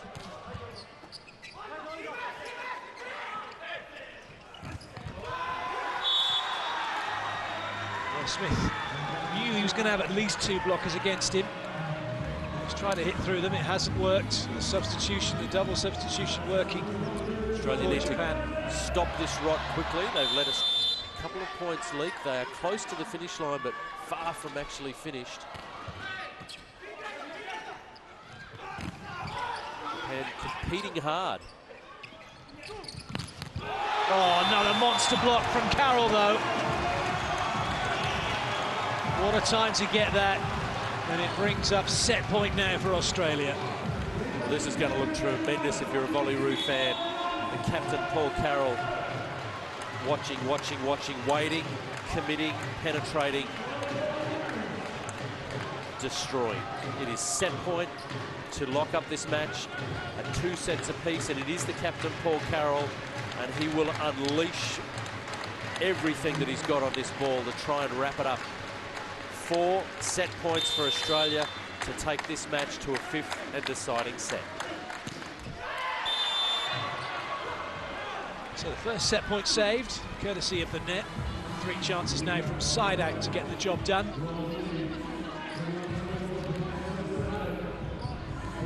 Not the ideal rotation for Peacock. He's all the way over at position 4, has to scramble all the way across the other side of court. Smith not helping him. And it's a free ball here for Japan. And they've saved another set point. Smith's first job and foremost just got to get that ball up high and give himself a chance and everyone else to have a hit. Yeah, you spotted it well. It's a bad rotation for Australia. So Mark Lebedou is going to call a timeout. There is 2 set points on the board for Australia. Composure is needed. It's one of those stay in the now moment, do your first job, And then we'll worry about what the next job is. You just got the feeling, didn't you, as Smith played that, he's already thinking about the hit he was going to get. Ended up with not being able to have a hit. All credit to Japan, though, for being alert to the formation that their opposition was in and the stage of their rotation. Really clever serving, really good game awareness from the Japanese team. You've got to fancy Smith's going to get this ball again. Nathan Roberts is coming right over as well to help out here. That exposes Perry a little bit. They're going to have to be careful. Fuji with the serve. Important serve for Japan. Good ball in from Roberts. Smith for the set. He's done it. That is an excellent swing. Australia take the fourth set, 25-22. And that means we're heading into a decider.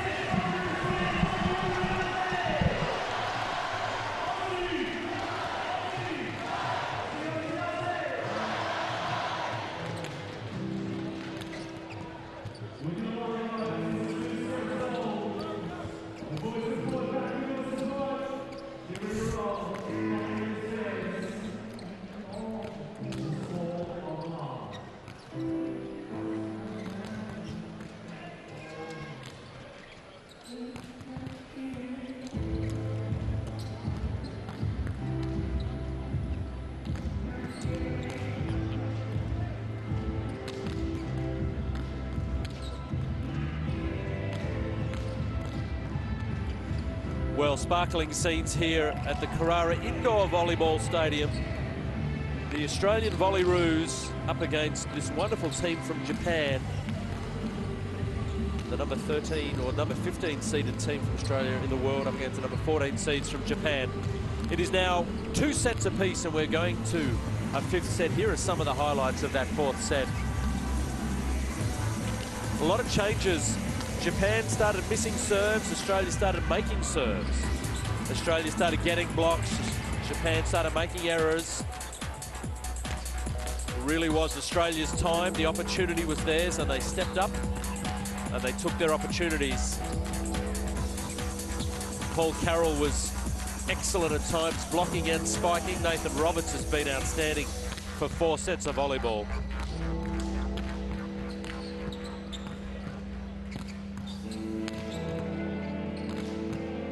Let's have a look at some of the stats from that set. It is now 2 sets apiece, as you can see.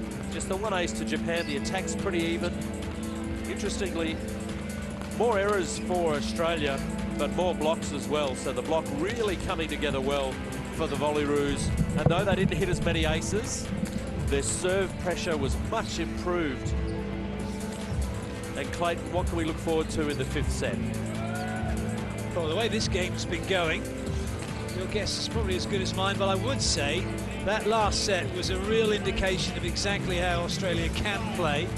And that if they can play like that, they were physically stronger, they were hitting higher, and their blocking was excellent. And what I really enjoyed, and hopefully people watching where you're watching from enjoyed as well, watching the way Carroll was getting his hands across the net. By the time Japan were hitting the ball, he was literally inches away from it. There was nowhere for them to go.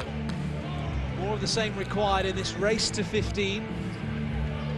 There's no technical timeouts in this one, just a change of ends once we reach 8 points. Coaches still have 2 timeouts each and 6 substitutions as well. It's a roll of the dice. It will be Japan to serve to get this 5th and deciding set going. That race to 15 to see who's going to go into the final. The last time these 2 teams met was only 8 days ago, Clayton, in Japan, where Australia won a 5-setter, a close 5-setter, so some confidence surely in their ability to win a 5-set match from only 8 days ago. We are underway in the 5th set. Winner of this set goes to the gold medal match tomorrow. Good touch in the block from Peacock. Smith with some work to do, and he's done it brilliantly. And the first point goes the way of Australia. If somewhat nervy, couple of bites of the cherry, but they got it done. what I've liked in the last set and a bit from Australia is they have got a height advantage, and they haven't been using it at times. Even those scrappy, scrambling balls where they get this fairly ugly transition set. Look how high Smith is hitting that. It's off the blocker's hands. They're not getting suckered into trying to pound it down like that and missing. Japan looking for a touch off of Nathan Roberts, and that was never going to happen. Nathan would have fessed up if he touched that, I'm pretty sure. He's a good guy. Smith gets to serve again.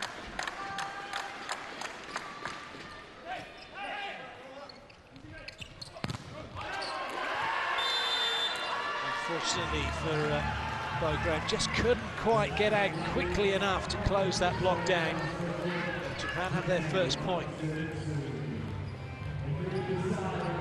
That sends Yanagida back. Japan keen to have him serve early. That means he'll probably be coming around again towards the end of the set as well. And that is exactly what Australia wanted to see. He's been untouchable from the service line for most of this match. The number 8, Masahiro Yanagida, but a sign of how this game has changed in a very short amount of time. He can't buy a serve right now. There's no Australian fans disappointed about that, I'm sure. Graham flirts with the net. Oh, and that's a wonderful put away, right into the corner. Heavy, heavy topspin. You saw that ball snapping down. Lovely technique.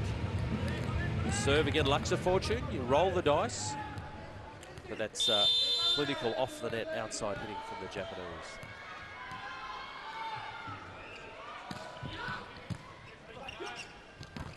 Oh, wonderful from O'Day. That's classic Harry Peacock. Hasn't used O'Day through the middle at all, but gets him involved early in the set, and that pays dividends later in the set when the Japanese blockers have now got to zone in on him a little bit more, and that's Peacock at his very, very best. However, that wasn't. He's not had the best of serving games, but he's been pretty good at shrugging it off and just getting on with the next point, which is organising his 3 front court attackers.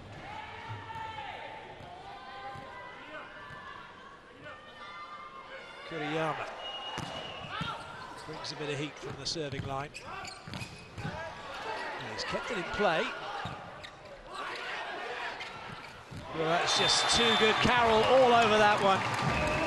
The double gun show from the Australian captain. What was really nice to see as well is Carroll's the opposite player here, but he stayed at 4. They didn't try and make a switch. They stayed where they were, and that paid huge dividends because he's the biggest blocker on the team. And he stayed patient. Often that's a sucker ball and you reach in and you touch the net. Good experience shown by Paul Carroll, the Australian captain. That one's off the block as it goes long. Smith knew it. You could hear it in the effects mic. It's a distinctive noise. So Japan scrapping. Australia leading by 1. Japan 4-5 with the ball. Another player Australia will not want to see have a serving run is Ishikawa. And he won't either as Carroll puts that one away through position 2. But again, a high quality from Harry Peacock. Running forward, look how hard he has to work to get the ball back to that guy. For a guy who's had a lot of problems with his hips and a lot of injury in that area, an unusual injury, he's working really hard to get that ball back to that player. Well, that was an opportunity for O'Day, and he spent too much time watching it and not enough time going after it. One of those situations, a little bit like the Matrix, where you have to tell yourself to get up and go. Looked like his left heel was nailed to the floor. He just couldn't get moving. So it is anybody's match, a spot in the gold medal match on offer. 2 sets apiece. This match has come alive in the 4th, and now the 5th set. It was all Japan for a long period. Nice work from Bo Graham, just using the block, making it his best friend.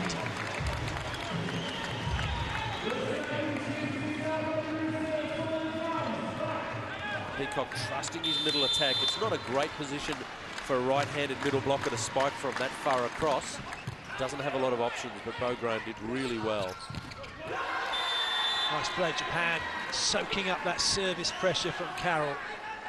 creating some gaps in Australia's block. Remembering we only go to 15 points, folks, so this will be over in a real hurry, and you don't want to let the opposition get a 2-point break. Fuji with the serve. Great ball in. And a great finish as well onto the baseline. And at the change of ends, it's Australia who lead 8-6. Well, it's a fast and furious fifth set. One thing's for sure, one team is definitely going to be furious. Will it be a Tokyo drift, or will it be the hometown heroes, I wonder? An athlete who's really come alive in the last set and a half, and is a big reason why the game has turned, is that number 17 for Australia, Paul Carroll, the captain, the big left-hander, plays in Berlin. He's really lifted his work rate, he's really decreased his errors. So we're going to see Luke Smith come off, and this athlete, Carsten Moller, comes on now at a really important time to serve. So Coach Lebedew putting some faith into the 19. Well, interesting, of the 8 points Australia have taken, 7 in attack, 1 in block. They really are exerting their dominance, their heightened power at the net. Can't quite back it up though with a bit of defence. Perry was in the right spot, but just couldn't keep his shoulders facing back towards the net. Masashi Kuriyama on that occasion in a little bit of trouble, in a bad spot to spike, but hit deep with topspin. So again, clever spiking from the Japanese. They found a way to get out of trouble, but here is trouble in the number 8 jersey for Japan. Easily their finest server. Is he back? He is, but that's a great pass from Perry. Oh, it's a great block as well. They were tripled up on Nathan Roberts, and it's Ishikawa who gets his hands on it. 8-all on the back of a bomb from Yanagita. He's been delightful all night from the service line for most of the night anyway, so Australia will be looking to get out of this rotation right now. A brutal serve, but well passed and brilliantly finished. Goodness me, Nathan Roberts has just hit the absolute snot out of that ball. I have never seen Nathan Roberts spike a better ball in 350 games of volleyball than that moment right then. This is absolute butter. Graham looking to back it up from the serving line. And Japan respond with an excellent swing cross-court by Ishikawa. Oh, this game really is on a knife edge. Japan getting themselves back level, and Australia at the moment siding out to stay in front. Lee with the serve.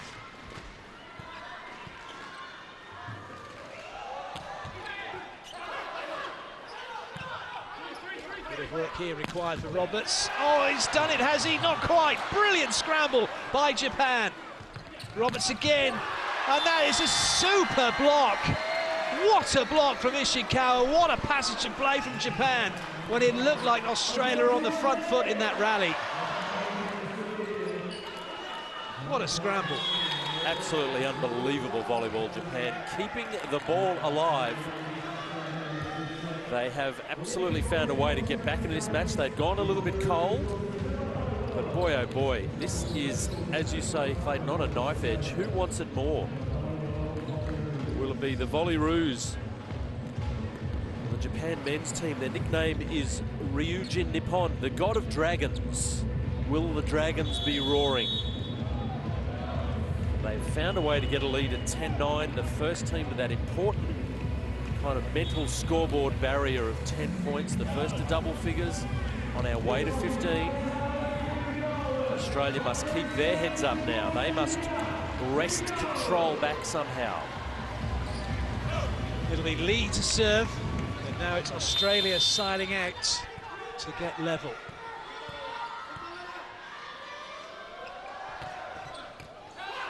Roberts under a bit of pressure. High and wide for him to deal with. Oh, and he's done it, has he? Yes, he has. He's got block out. What a shot that was. That took ice in the veins to convert on that. He'd let himself down a bit on the serve receive. He put Peacock under pressure as a setter. Someone else had to take it. Roberts at the last moment hits the ball off the block and has to stay out of the way. That was a nervous moment. Serve. That was an excellent play from Australia. And Yamauchi finds a way through as Japan go back to the middle. Edge in front again. The fans here at Carrara absolutely on the edge of their seats. This match going the distance. It is all to play for. Well over 2 hours into the match time. And it is still anyone's match. Kuriyama, big serve. Peacock scrambling. And Japan get it into transition. Just looking for hands, but well done, Australia getting it into play. And it's Roberts who gets it off the hands and away. And Australia are back level again.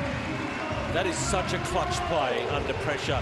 To get a touch off that block, the pickup in defence was outstanding from Peacock the first time round. And then Roberts in two hit a ball that had to be hit. Here he is, Frank.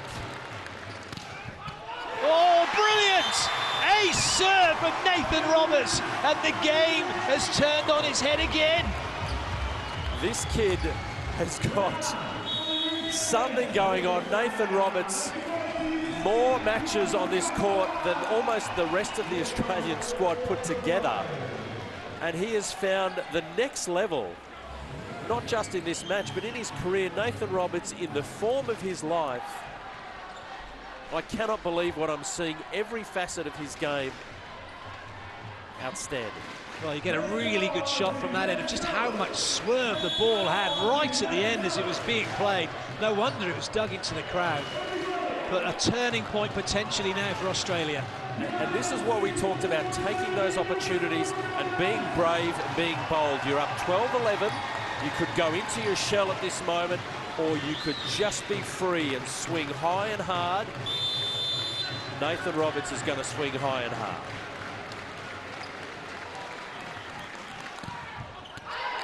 Well, he certainly did, and it was a good lead from Japan. But it is advantage Australia, in so much as they're looking to side out to have the lead. If we do get to 14 points all, we will just keep going until somebody gets two clear. Brilliant pass from Perry. Brilliant dig from Japan. And they've got the block out, and now they edge back in front. A massive point for them from serve. Every facet of this set has been of the highest quality.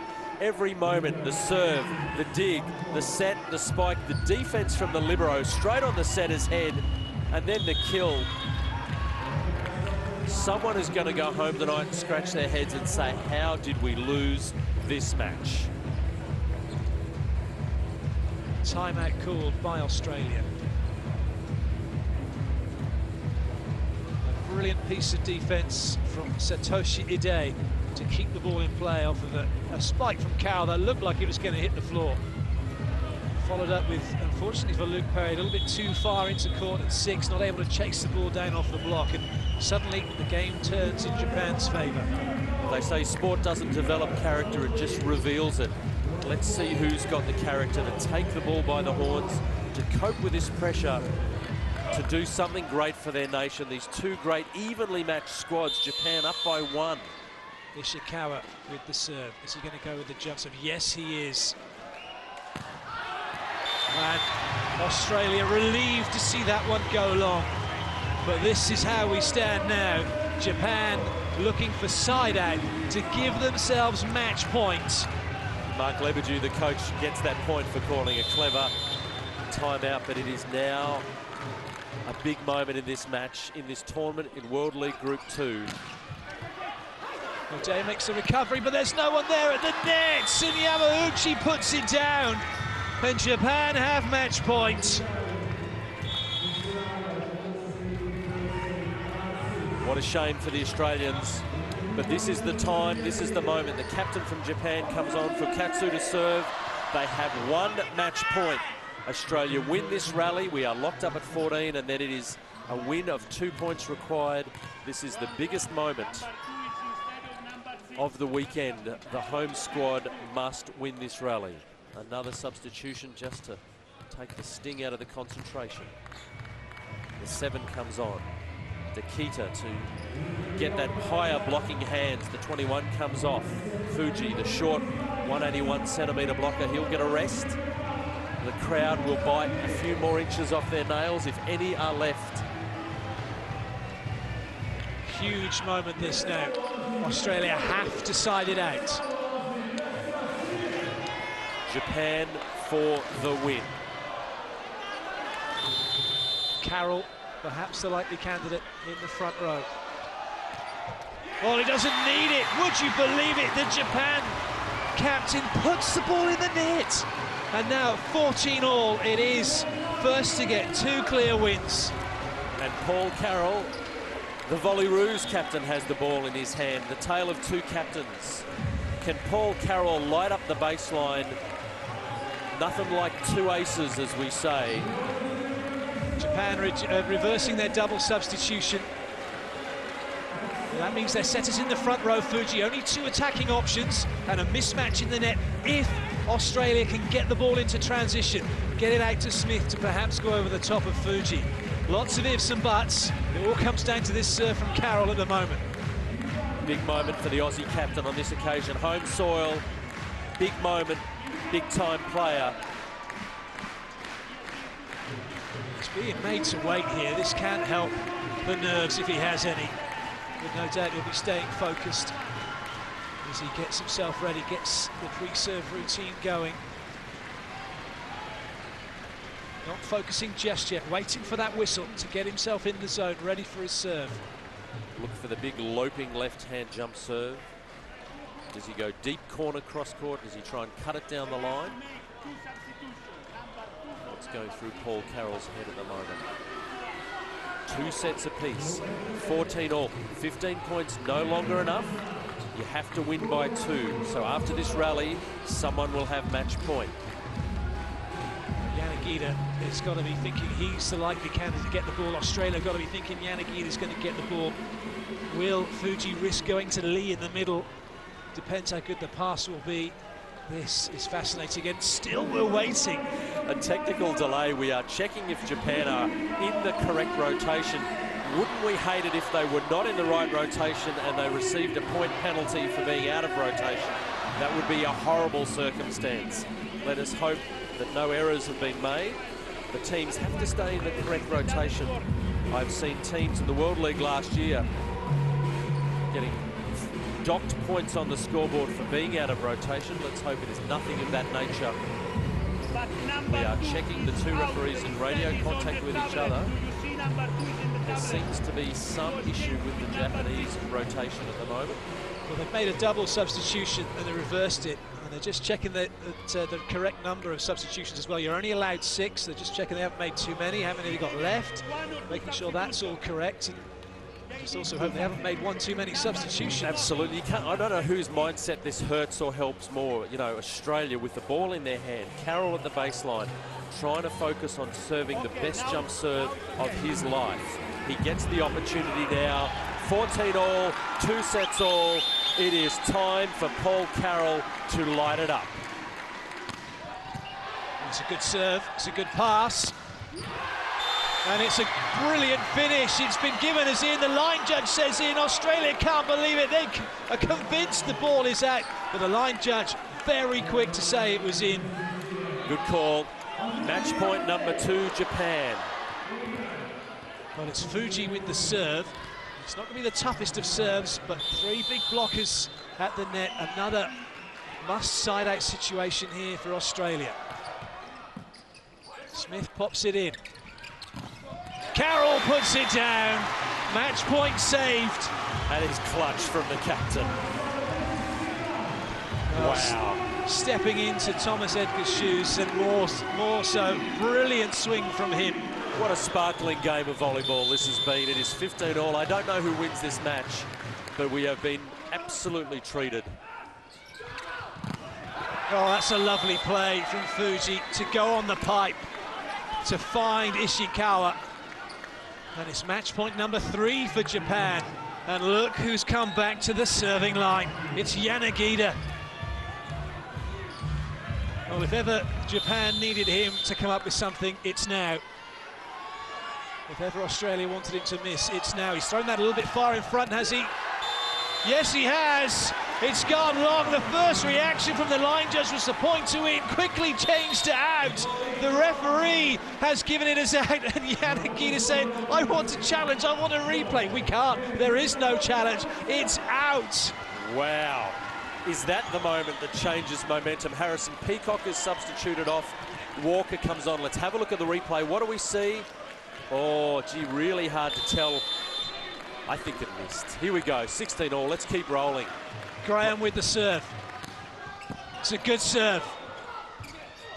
And that's a good block. Is it not quite? Agonising for Australia as that one bobbles up and takes an age to hit the floor, but the wrong side of the line. And it's match point again for Japan. And this time it's Lee with the serve. A substitution will be made. Japan again rolling the dice. Asano comes on, the 19. Yanagita will go off, and this is such a pressure environment. This is a big moment. No back attack coming now for Japan. This is all about their defense, getting this ball off the floor to give one of their front court players a swing. Match point Japan. 17-16 for a spot in the gold medal match of World League Group 2. Is this Japan's moment? Still in play.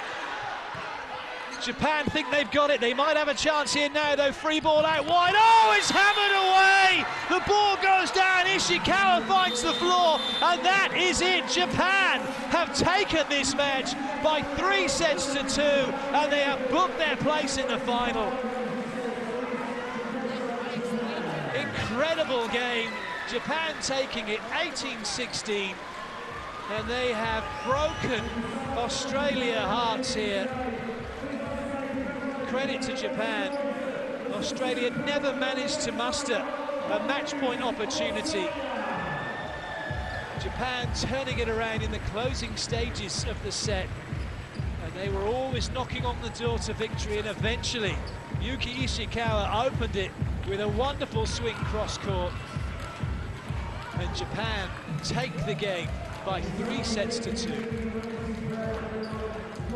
Well, for the neutral, it was a fantastic game. For Japan, it was a fantastic game. For Australia, it's heartache.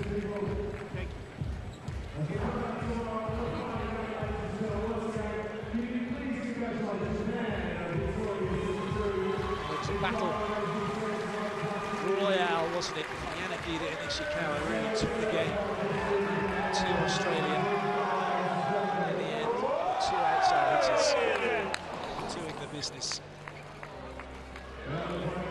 Ishikawa, brilliant swing for him. Congratulations to Australia, putting up a brave performance, and they will be, no doubt, crestfallen at this loss. Credit to Japan, who never gave up, never gave in, and managed to get the victory.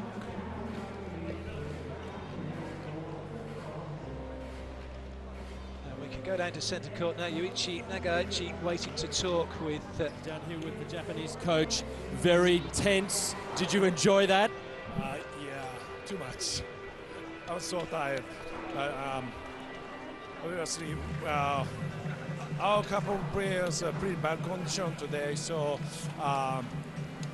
first set, we had 9 service errors, and we lost. And from the second set, subs worked well. We could learn how to manage the team in such bad condition. That means, yeah, pretty good result for us.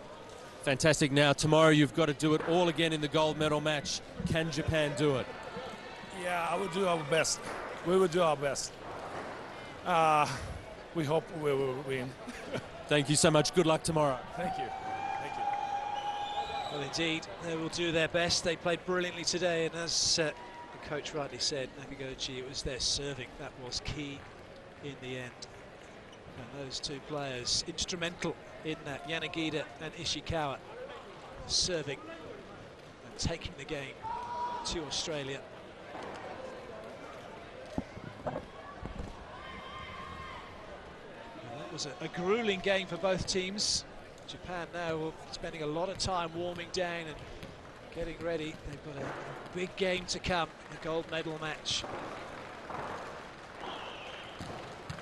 Hopefully it will be just as exciting as this one.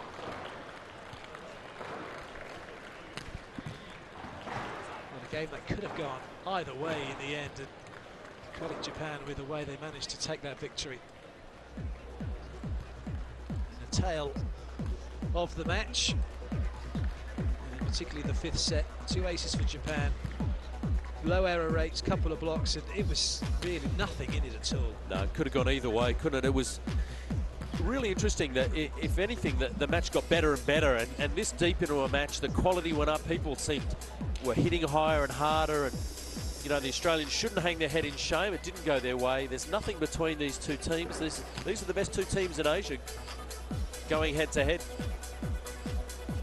But in the end, it was Japan who got the job done, and this is how they did it. Here are the highlights.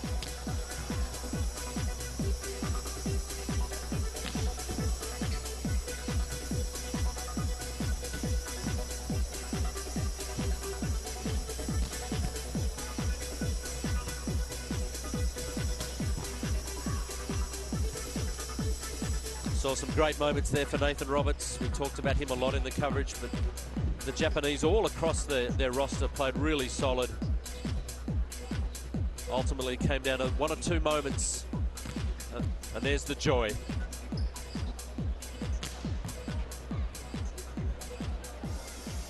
Well, a fantastic match has come to an end for Japan. It's the victory they wanted. It was a sensational game. Japan taking it in that deciding set, 18-16. That concludes our volleyball for today. We hope you've enjoyed it. We have 2 more matches for you to come tomorrow, the bronze medal match and then, of course, the gold medal match. But for now, though, from Jonathan Fogarty, myself, Clayton Lucas, and the entire volleyball crew here, it's time to say goodbye.